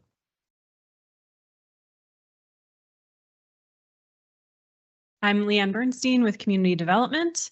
I'm here to present a proposed plan development. This is the first step in this process. This plan development supports our innovative housing and economic development strategic plan goal. And where we are in the process, so your Community Development Commission did review this during their meeting last month. The expectation this evening, or the hope this evening, is that you all will review this conceptual development plan and consider approving by resolution. The other part of this is consideration of a zone change from the current zoning to PD. And this would just be the first reading of that ordinance. The final reading of the ordinance would come before you a little bit later on in the process when you are also considering the preliminary development plan, and we have a planned development agreement in front of you as well. The location of the project is up on Metz Lane. The current zoning of the project is residential medium, surrounded by some other residential medium, residential high, and purple is also planned development. The applicants are asking for subdivision approval to plat 8 units. And we're following along with the plan development process here. They're asking for a few deviations in the code. So that would be why they're asking for the plan development process. Mostly due to site constraints, actually entirely due to site constraints. Most of the site, you can see this here, this isn't the entire parcel. More than half of the site is really impacted by a significant slope of 30% or greater. So all of the development is pushed to the front of the site. So we had to, make things just a little bit smaller for them and found that that was appropriate. So again, they're asking to plat 8 units. All of these units will be platted for individual sale. And there's a number of amenities on site.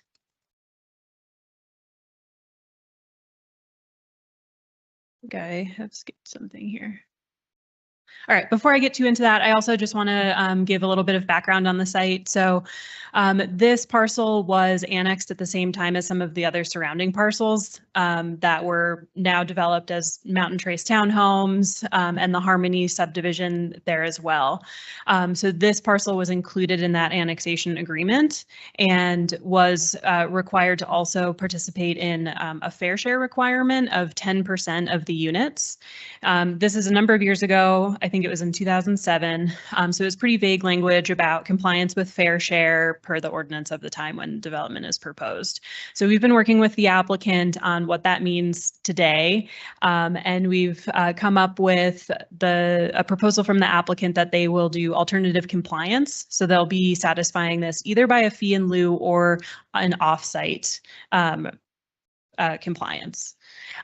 They're not required to have the full details of that agreement at this stage, just their intent to satisfy it and generally how they satisfy it. With the next step, which is preliminary plan, is when we'll really get into the nitty-gritty of, you know, which of the two options they're proposing, where that other unit is if we're going down that avenue, or exactly what the fee in lieu is.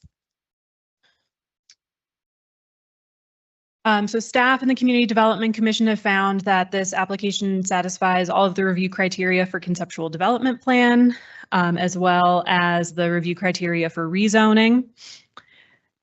We did receive 3 public comments during the CDC meeting. They had some general concerns about traffic and just the increased density in the area. And worth noting that Mountain Trace is the other townhome subdivision. They're also expanding right now. If you go up there, that's the construction that you see. That development is responsible for the required extension of Metz Lane that's going to come up and connect directly to Florida. So that's underway, and that was a requirement for any new units to be built off of Metz Lane. That extension was a requirement. So that's being taken care of, and kind of with that being completed, we can entertain this additional subdivision. So I will ask you to make 2 motions this evening. The first is to approve the Adon Metz conceptual development plan by resolution, and then the next one is approval of the ordinance for the zone change. So I'm happy to answer any questions, and the applicant is also here with us tonight to answer any questions. Move to approve the Adon Metz Plan Development Conceptual Development Plan, having found that the proposal meets the review criteria stated in the Land Use and Development Code. I'll second. Questions? Councilor Yazzie. Thank you for that presentation. Okay, so I'm curious, the fair share in lieu of, what could that possibly be? I will ask Brian Devine to come up here and chat more specifically with that. You know, one of these days we're going to get a housing project that's straightforward and uses standard agreements, but that is not today. Someday. So again, for the record, I'm Brian Devine. I'm the city's housing policy and planning administrator. As Leanne mentioned, this site has a unique affordability requirement found in its annexation agreement. But it does say the details are to be found in any affordable housing policy that the city has at the time of development. So we're using fair share applied to this unique affordability requirement. Fair share does allow for alternative compliance. So standard compliance would be a mixed income development.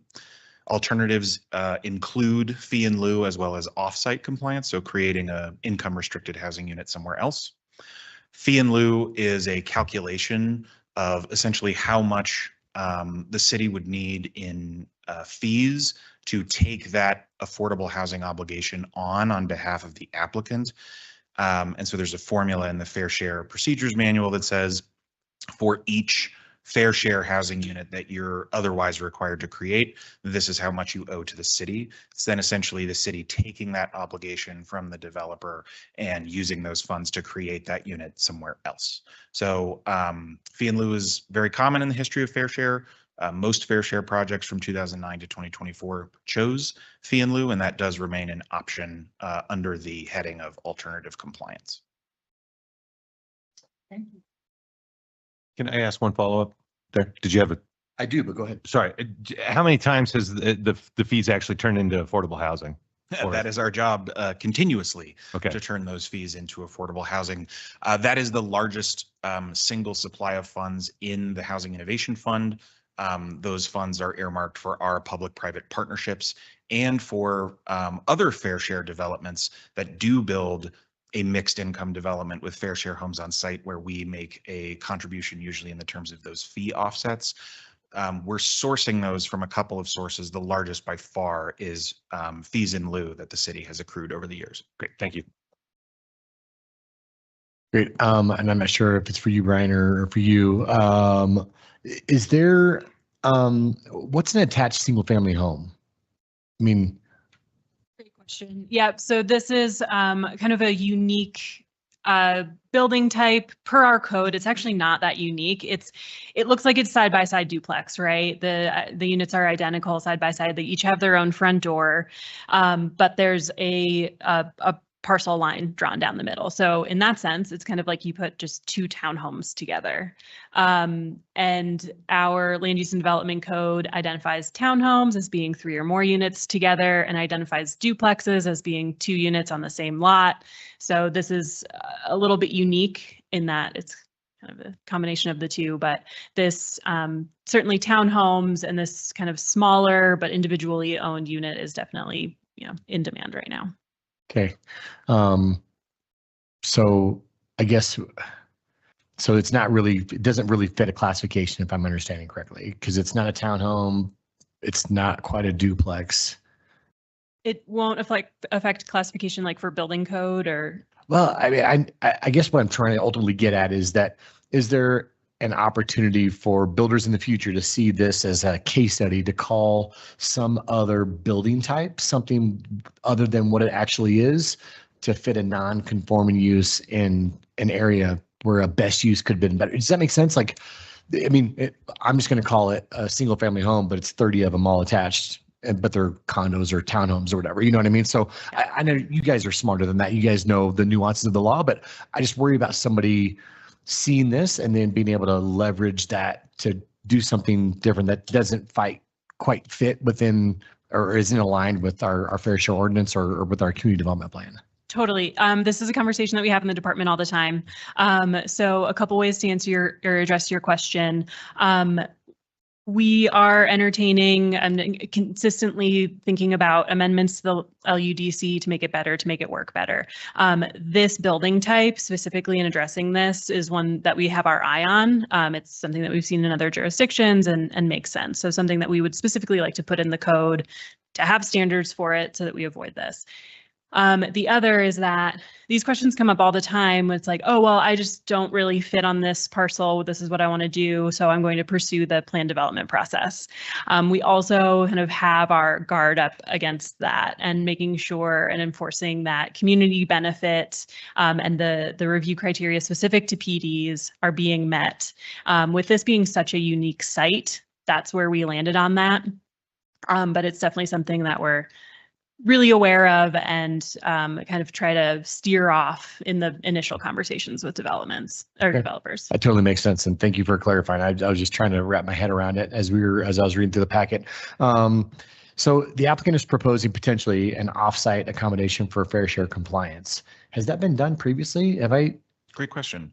That is the official proposal that's been submitted. Since then, we've also discussed fee in lieu with the applicant. Offsite compliance has been in the code for a long time. To my knowledge, it's never been used. Okay. Do you know if that is having something on site and have like a mixed development with varying AMI categories?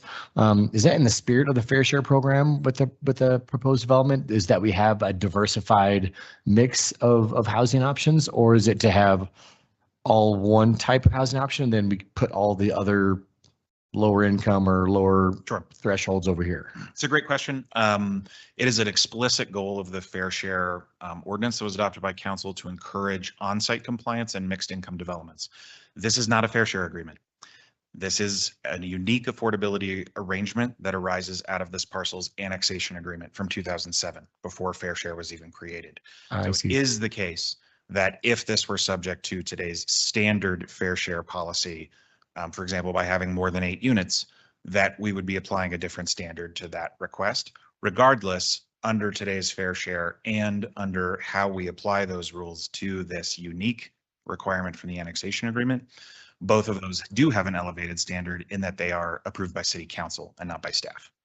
I see. Okay. So it's a pretty unique parcel situation all around. Like I said, someday we'll have one that's not unique. We haven't found it yet. But the annexation agreement from 2007, I think, envisioned that something like fair share would exist. It then was adopted in 2009. So at the developments within the same annexation that Leanne mentioned, they were applying the fair share rules details, which is what we're doing today as well. So it is different from how you would review a standard project that's proposing alternative compliance for today's fair share requirements. I see. Okay, great. Thank you for the clarification. Any other questions or comments? All right, could I get a vote, please?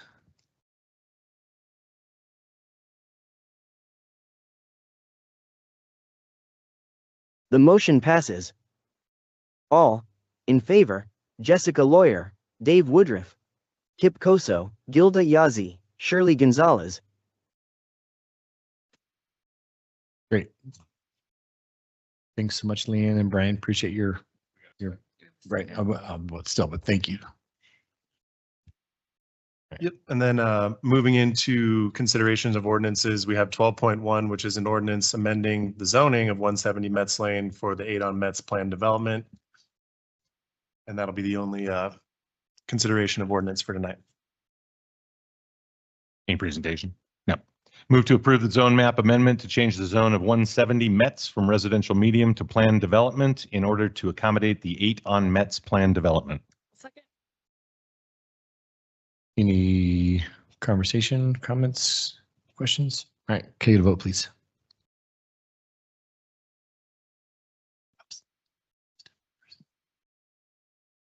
The motion passes. All in favor: Dave Woodruff, Kip Koso, Jessica Lawyer, Gilda Yazzie, Shirley Gonzalez. All right, moving on to agenda item number 13, public comment on city managers not under consideration tonight.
Thank you. And it looks like we have 6 folks who want to speak on non-agenda items tonight.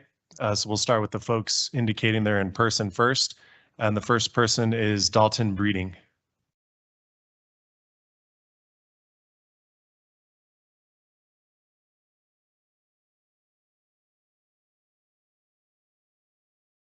I'm a data analyst by trade, and I just wanted to talk a little bit about the Flock presentation we heard from Bryce Current today. I've been lucky enough to evaluate some of the data released through Cora from DPD, and I just want to say I'm going to try to stick to the numbers and stay concise. It's been a long meeting.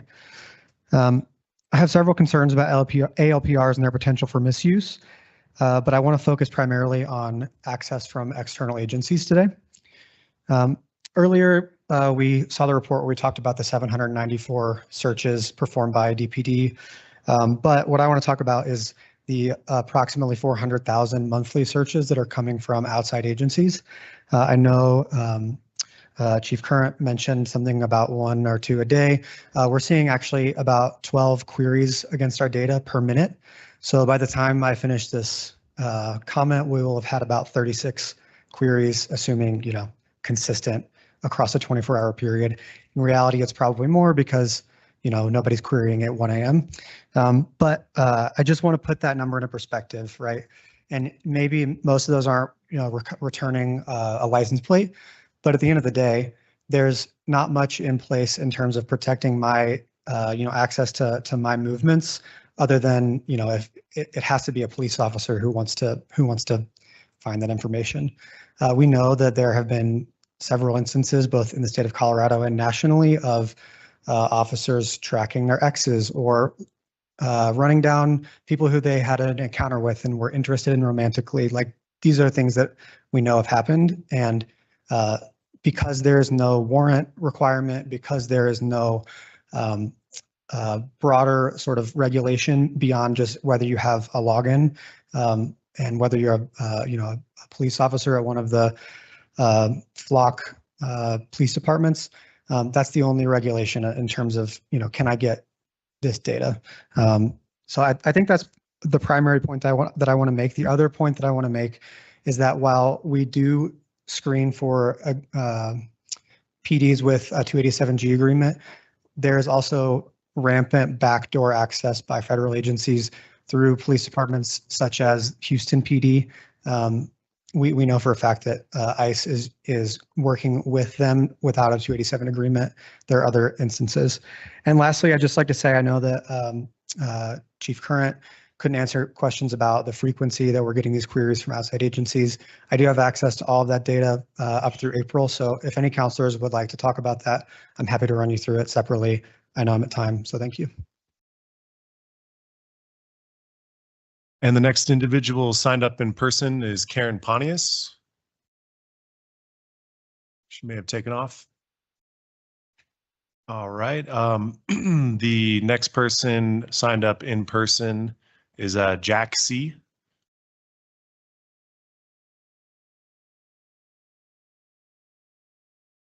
Evening, Council. Thanks for hearing us out. I know it's late. That was a long meeting. This comment is also about Flock safety. I have a rhetorical question directed at DPD. Are we serious with these numbers? 35 arrests in 2 years, 12.5 million searches in the past year, more than 2 million individual innocent people surveilled. Between staff costs and the cost of the contract itself, the Durango taxpayer has spent nearly $300,000 on this draconian nightmare technology, all while Chief Current drones on to any assembled body that will listen about how great Flock is, about how badly we need it, and how much of a difference it makes. Congratulations, this is the difference. In their own highlight reel, DPD has laid out in black ink just how much of a waste of money this horror show has been, but it somehow gets even more ridiculous. More than 99% of the searches on our Flock network, some 400,000 searches per month, are conducted by other agencies, searches that were not clearly mentioned by the chief in his presentation. Or what about the custom hot lists? Arbitrary collections of names and vehicles Durango police have decided need to be tracked, tagged, and surveilled. Remind me what country we live in? Counselors, maybe this isn't so important to you, and clearly it isn't important to the authoritarians in DPD, but it matters deeply to myself and many others. The Fourth Amendment to the United States Constitution isn't a suggestion. Probable cause, judicial warrants all exist for a reason. Nothing here is similar to a warrant in any way, like the chief said. That's a grossly unconstitutional comparison to make. Flock doesn't require a warrant. It doesn't require a sheet of toilet paper. Anybody with access can search the database at any time for any reason. And I think DPD has proven with their own spreadsheets that their reasons are overwhelmingly not worth following up on. With all due respect, counselors, it's your job, it is your duty as legislators to rein in your local law enforcement department and to get rid of this contract before it wastes any more of my money and before someone gets hurt or has their life ruined by the cavalier attitudes of DPD. With that, I will give up the rest of my time. The next person signed up to speak in person is Claire Burke. Hi, my name is Claire. I'm a resident of Durango. This is the first time I've ever commented publicly for anything, so I don't have much to say, but I just wanted to comment on Flock as well. I just feel like I am concerned about the spread of information. So when Chief mentioned that there are 600 organizations that access our information, I just wonder where that stops. You know, when does the information stop being reshared? So that was something that I was concerned about. And I'd like to continue having all of these reports from the chief on Flock, because I think transparency is key. But more than that, I really am concerned about the cost per case closed. So how much is that cost to our trust in our community of being surveilled? Out of the 3 cases per day that are followed up on, how many are actually closed and how much is that worth our money. So I personally don't feel safer because of Flock. I do feel watched and I don't really like that. And then finally, I think that I would prefer that myself and my neighbors are not surveilled, regardless of the limited benefits of the program. So thank you. The next individual signed up to speak in person is Stephen Taz.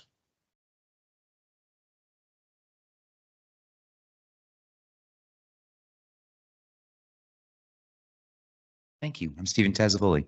I'm only going to discuss one matter, is that if we could really unlock those bathrooms between 11 and 7 at night, with the environmental being a real part of the agenda here, as I was reading on the paperwork, it would be best to keep people out of the bushes. But the bathrooms primarily at Buckley Park, the pickleball court, as well as the bathrooms over at the Gazebo Park. I understand that the reasoning is to keep people out during certain hours, but that only enables people to then relieve themselves on our public streets. It doesn't matter homeless or homed. I was sitting there at the Grass Burger the other day, and an individual relieved himself on the tree right there in that little cutoff. And he was neither homeless or housed. It was an individual that had to relieve himself. Because businesses nowadays, I notice they're going against the ordinance of any place in an established community that is operating a accommodating mercantile or chef or any kind of restaurant. It's an open facility of use of bathroom or get a cup of water. So unfortunately, a lot of these companies and individual, they just tell the people, can't use the restroom unless you buy something. Well, I'm a nonprofit. I don't carry money. I have not a penny to my name. So if I have to be a service provider for them to use the restroom, well, I tell you, I use a lot of bags. But I do appreciate your time. If we can just get that key to that lock, especially at Buckley Park, many would appreciate it. God bless. Thank you.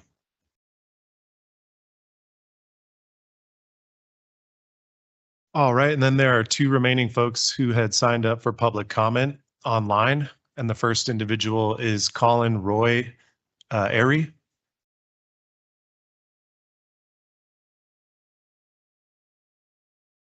Hello, can you hear me?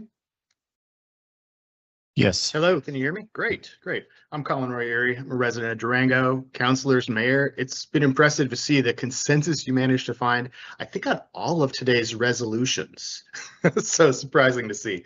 That's not the subject of my comments. So my comments relate to the Flock updates and upcoming perhaps resolutions about Flock for the next meeting.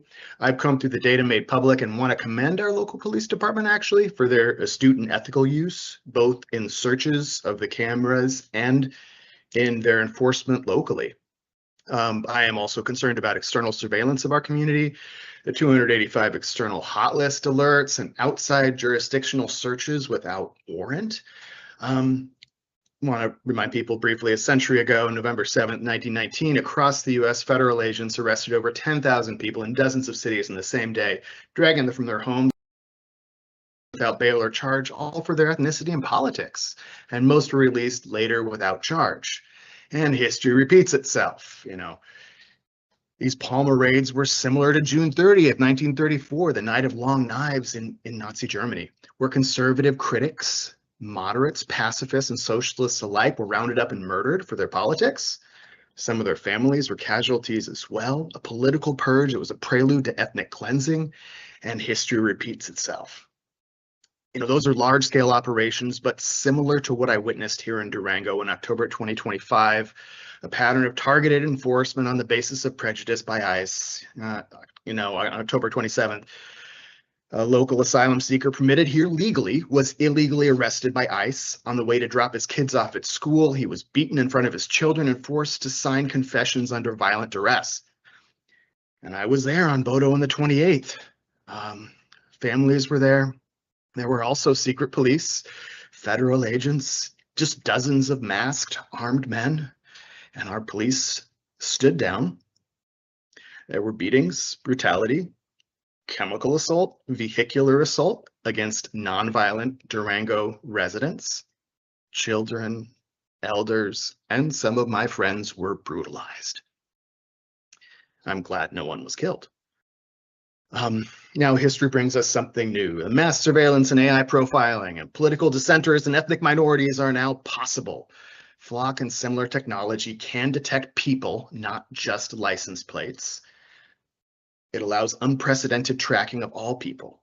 We should not give external agencies this power and information. We should not use mass surveillance and artificial intelligence tools to track, list, and profile our residents. 285 external hot list alerts, many more thousands of external searches. I share the council's concern for the external hot lists, custom hot lists, and external searches. How many hot lists are even active? Are we on them? Who is targeted? And are AI generated lists based on political and ethnic prejudice? I'm worried. I don't know, but I don't want to see this happen. And so, Colin, let's wrap it up, please. Sorry, Your I asked time is council up. to consider policymaking, no tracking without a warrant. Thank you. Thanks very much. And then the last individual on listed name is Adrian. Yes, my name is Adrian. I'm a resident of La Plata County. I'm pretty close to Durango, and my concern is also regarding automated license plate readers. So the 34 arrests within 2 years, that equates to $4,900 per arrest. And I'm just concerned that it's not a completely equitable use of the city's funds to track these 34 people that were arrested, and the grounds that this could be too much outside of the scope of the Constitution to search these records, and our traditional policing methods not adequate to identify these people. And I'm just basically concerned about the warrant exceptions and the applicability of the hot list and what those definitions are. Are there actual grounds to be tracking these people? And within the warrant exceptions, I also helped craft the ordinance currently under discussion with the city attorney and talks with the ACLU. And I just want to make sure everyone's equally protected. Law enforcement has its lawful methods to search these databases, and that they can't just put some sort of whatever label to define somebody under a hot list. Clear exceptions and rules need to be made regarding also the future technological upgrades of these capabilities, because everything is software based and a subscription can be made to track anything that they want to under predefined conditions. And we just want to know what those conditions are. Everything else I've wanted to ask has already been asked by my fellow colleagues, and I concede my time.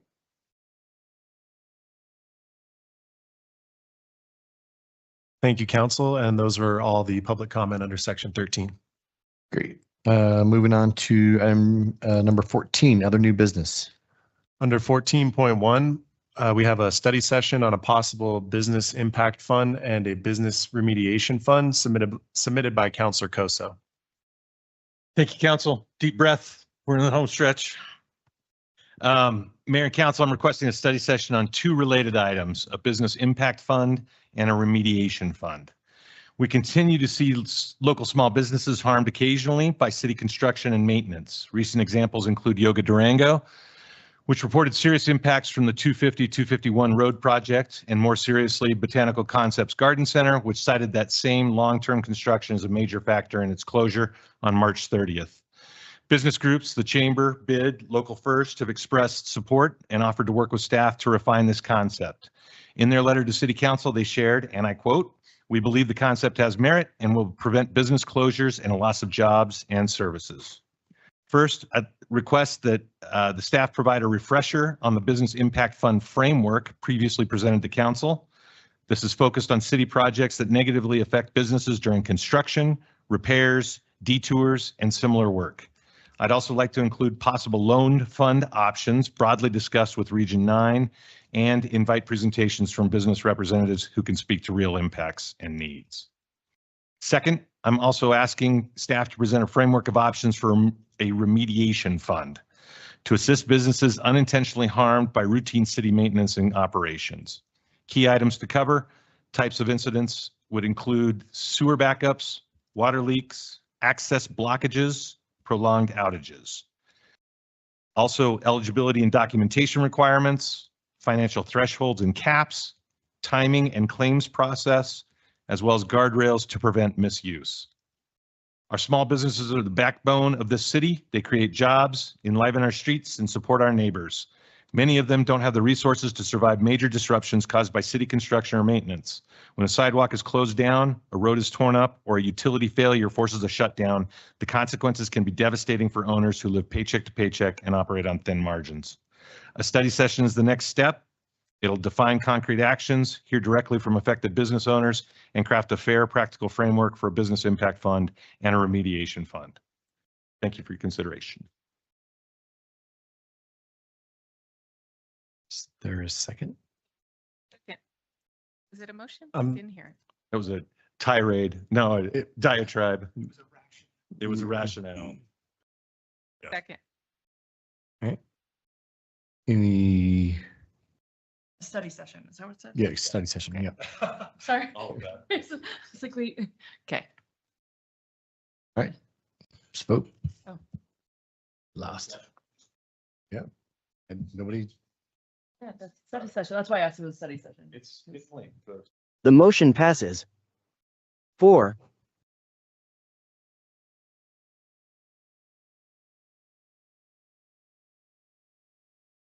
all right, I'm not sure what happened there, Ben, but the full reading didn't play out. Yeah, and so I did notate it down. Evan's right. I'll read it for the record because it didn't play the names. So voting in favor is Councilor Coso, Mayor Woodruff, Councilor Gonzalez, and Mayor Pro Tem Lawyer, with Councilor Yazzie voting no. And then we can advance to the next item, 14.2, which is a resolution officially adopting the Vision Zero plan submitted by Councilor Gonzalez. Thank you. So in reviewing, I think with Mark and Jose this afternoon, I think the request is for adoption of a resolution for Vision Zero policy. I'm sorry, I'm also fading. Policy, which I think the staff has. We could probably use a presentation and then we can decide if we want to adopt it. It's a formal adoption of the policy, which would then allow us to perhaps seek matching funds or grant funds, maybe technical support. And I think it would be beneficial for the Transportation Department to have something formal. So is it a motion? Second. any comments? Councilor Lawyer. Yes, I did that on purpose. Made it seem. Right. Sorry, presentation from staff, you said yes? I think it would benefit us to have a presentation. I think they have a lot of work. Yeah, I would like to know positives, negatives, costs, anything that's coming in there. Like, for example, the parking pilot project, I feel like that was supposed to like helping with Vision Zero, but it got negated. Would we still get things like that? Like, you know what I mean? Like, Yes. I'm just sort of wondering how it all plays out. And so if staff presentation, and then is the resolution just like drafted by Vision Zero? Like that's what it is? Well, almost every city does it their own way. I feel like what was presented a couple of days ago was a pretty good example of what a plan could look like. And then we could kind of go from there. And see if we wanted to add things or subtract. I think having a formal plan adopted by the city then gives them the opportunity to go out and seek. What was presented a couple of days ago? Did I miss? It was presented by Lily. Is multimodal. Oh, that was a multimodal plan. Not a couple days ago, a couple weeks ago. No, weeks ago. Okay. Sorry. No, I'm no. also I literally fading. was like, what happened on Sunday?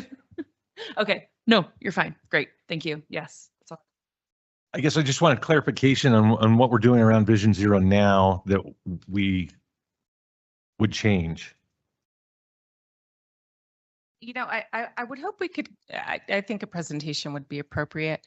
I think part of it is that we don't have a formal plan adopted by the council.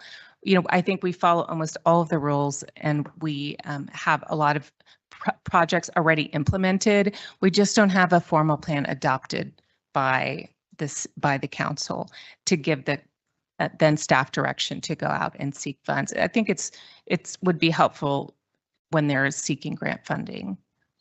It would go from being Yeah, it's like we have a plan developed, and right now what that is just it's a recommendation. recommendations. It would If you become- adopt the policy, it would make it requirement that it follows Vision Zero, which could have impact financially on projects. But if this was a resolution that moved forward, obviously there'd be a staff presentation that would say making these recommendations to requirements would have these types of effects, and then the council can decide.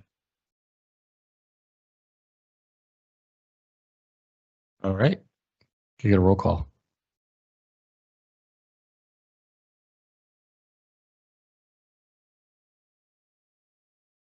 The motion passes. 4 in favor, Dave Woodruff, Jessica Lawyer, Kip Koso, Shirley Gonzalez. 1 opposed, Gilda Yazzie. All right. Any other new business? Thank you, Mayor. I would like to put on for new business a presentation from the Powerhouse Museum, study session where they would talk about their capital campaign and their goals for the museum. City-owned facility, and this came as a request from the director.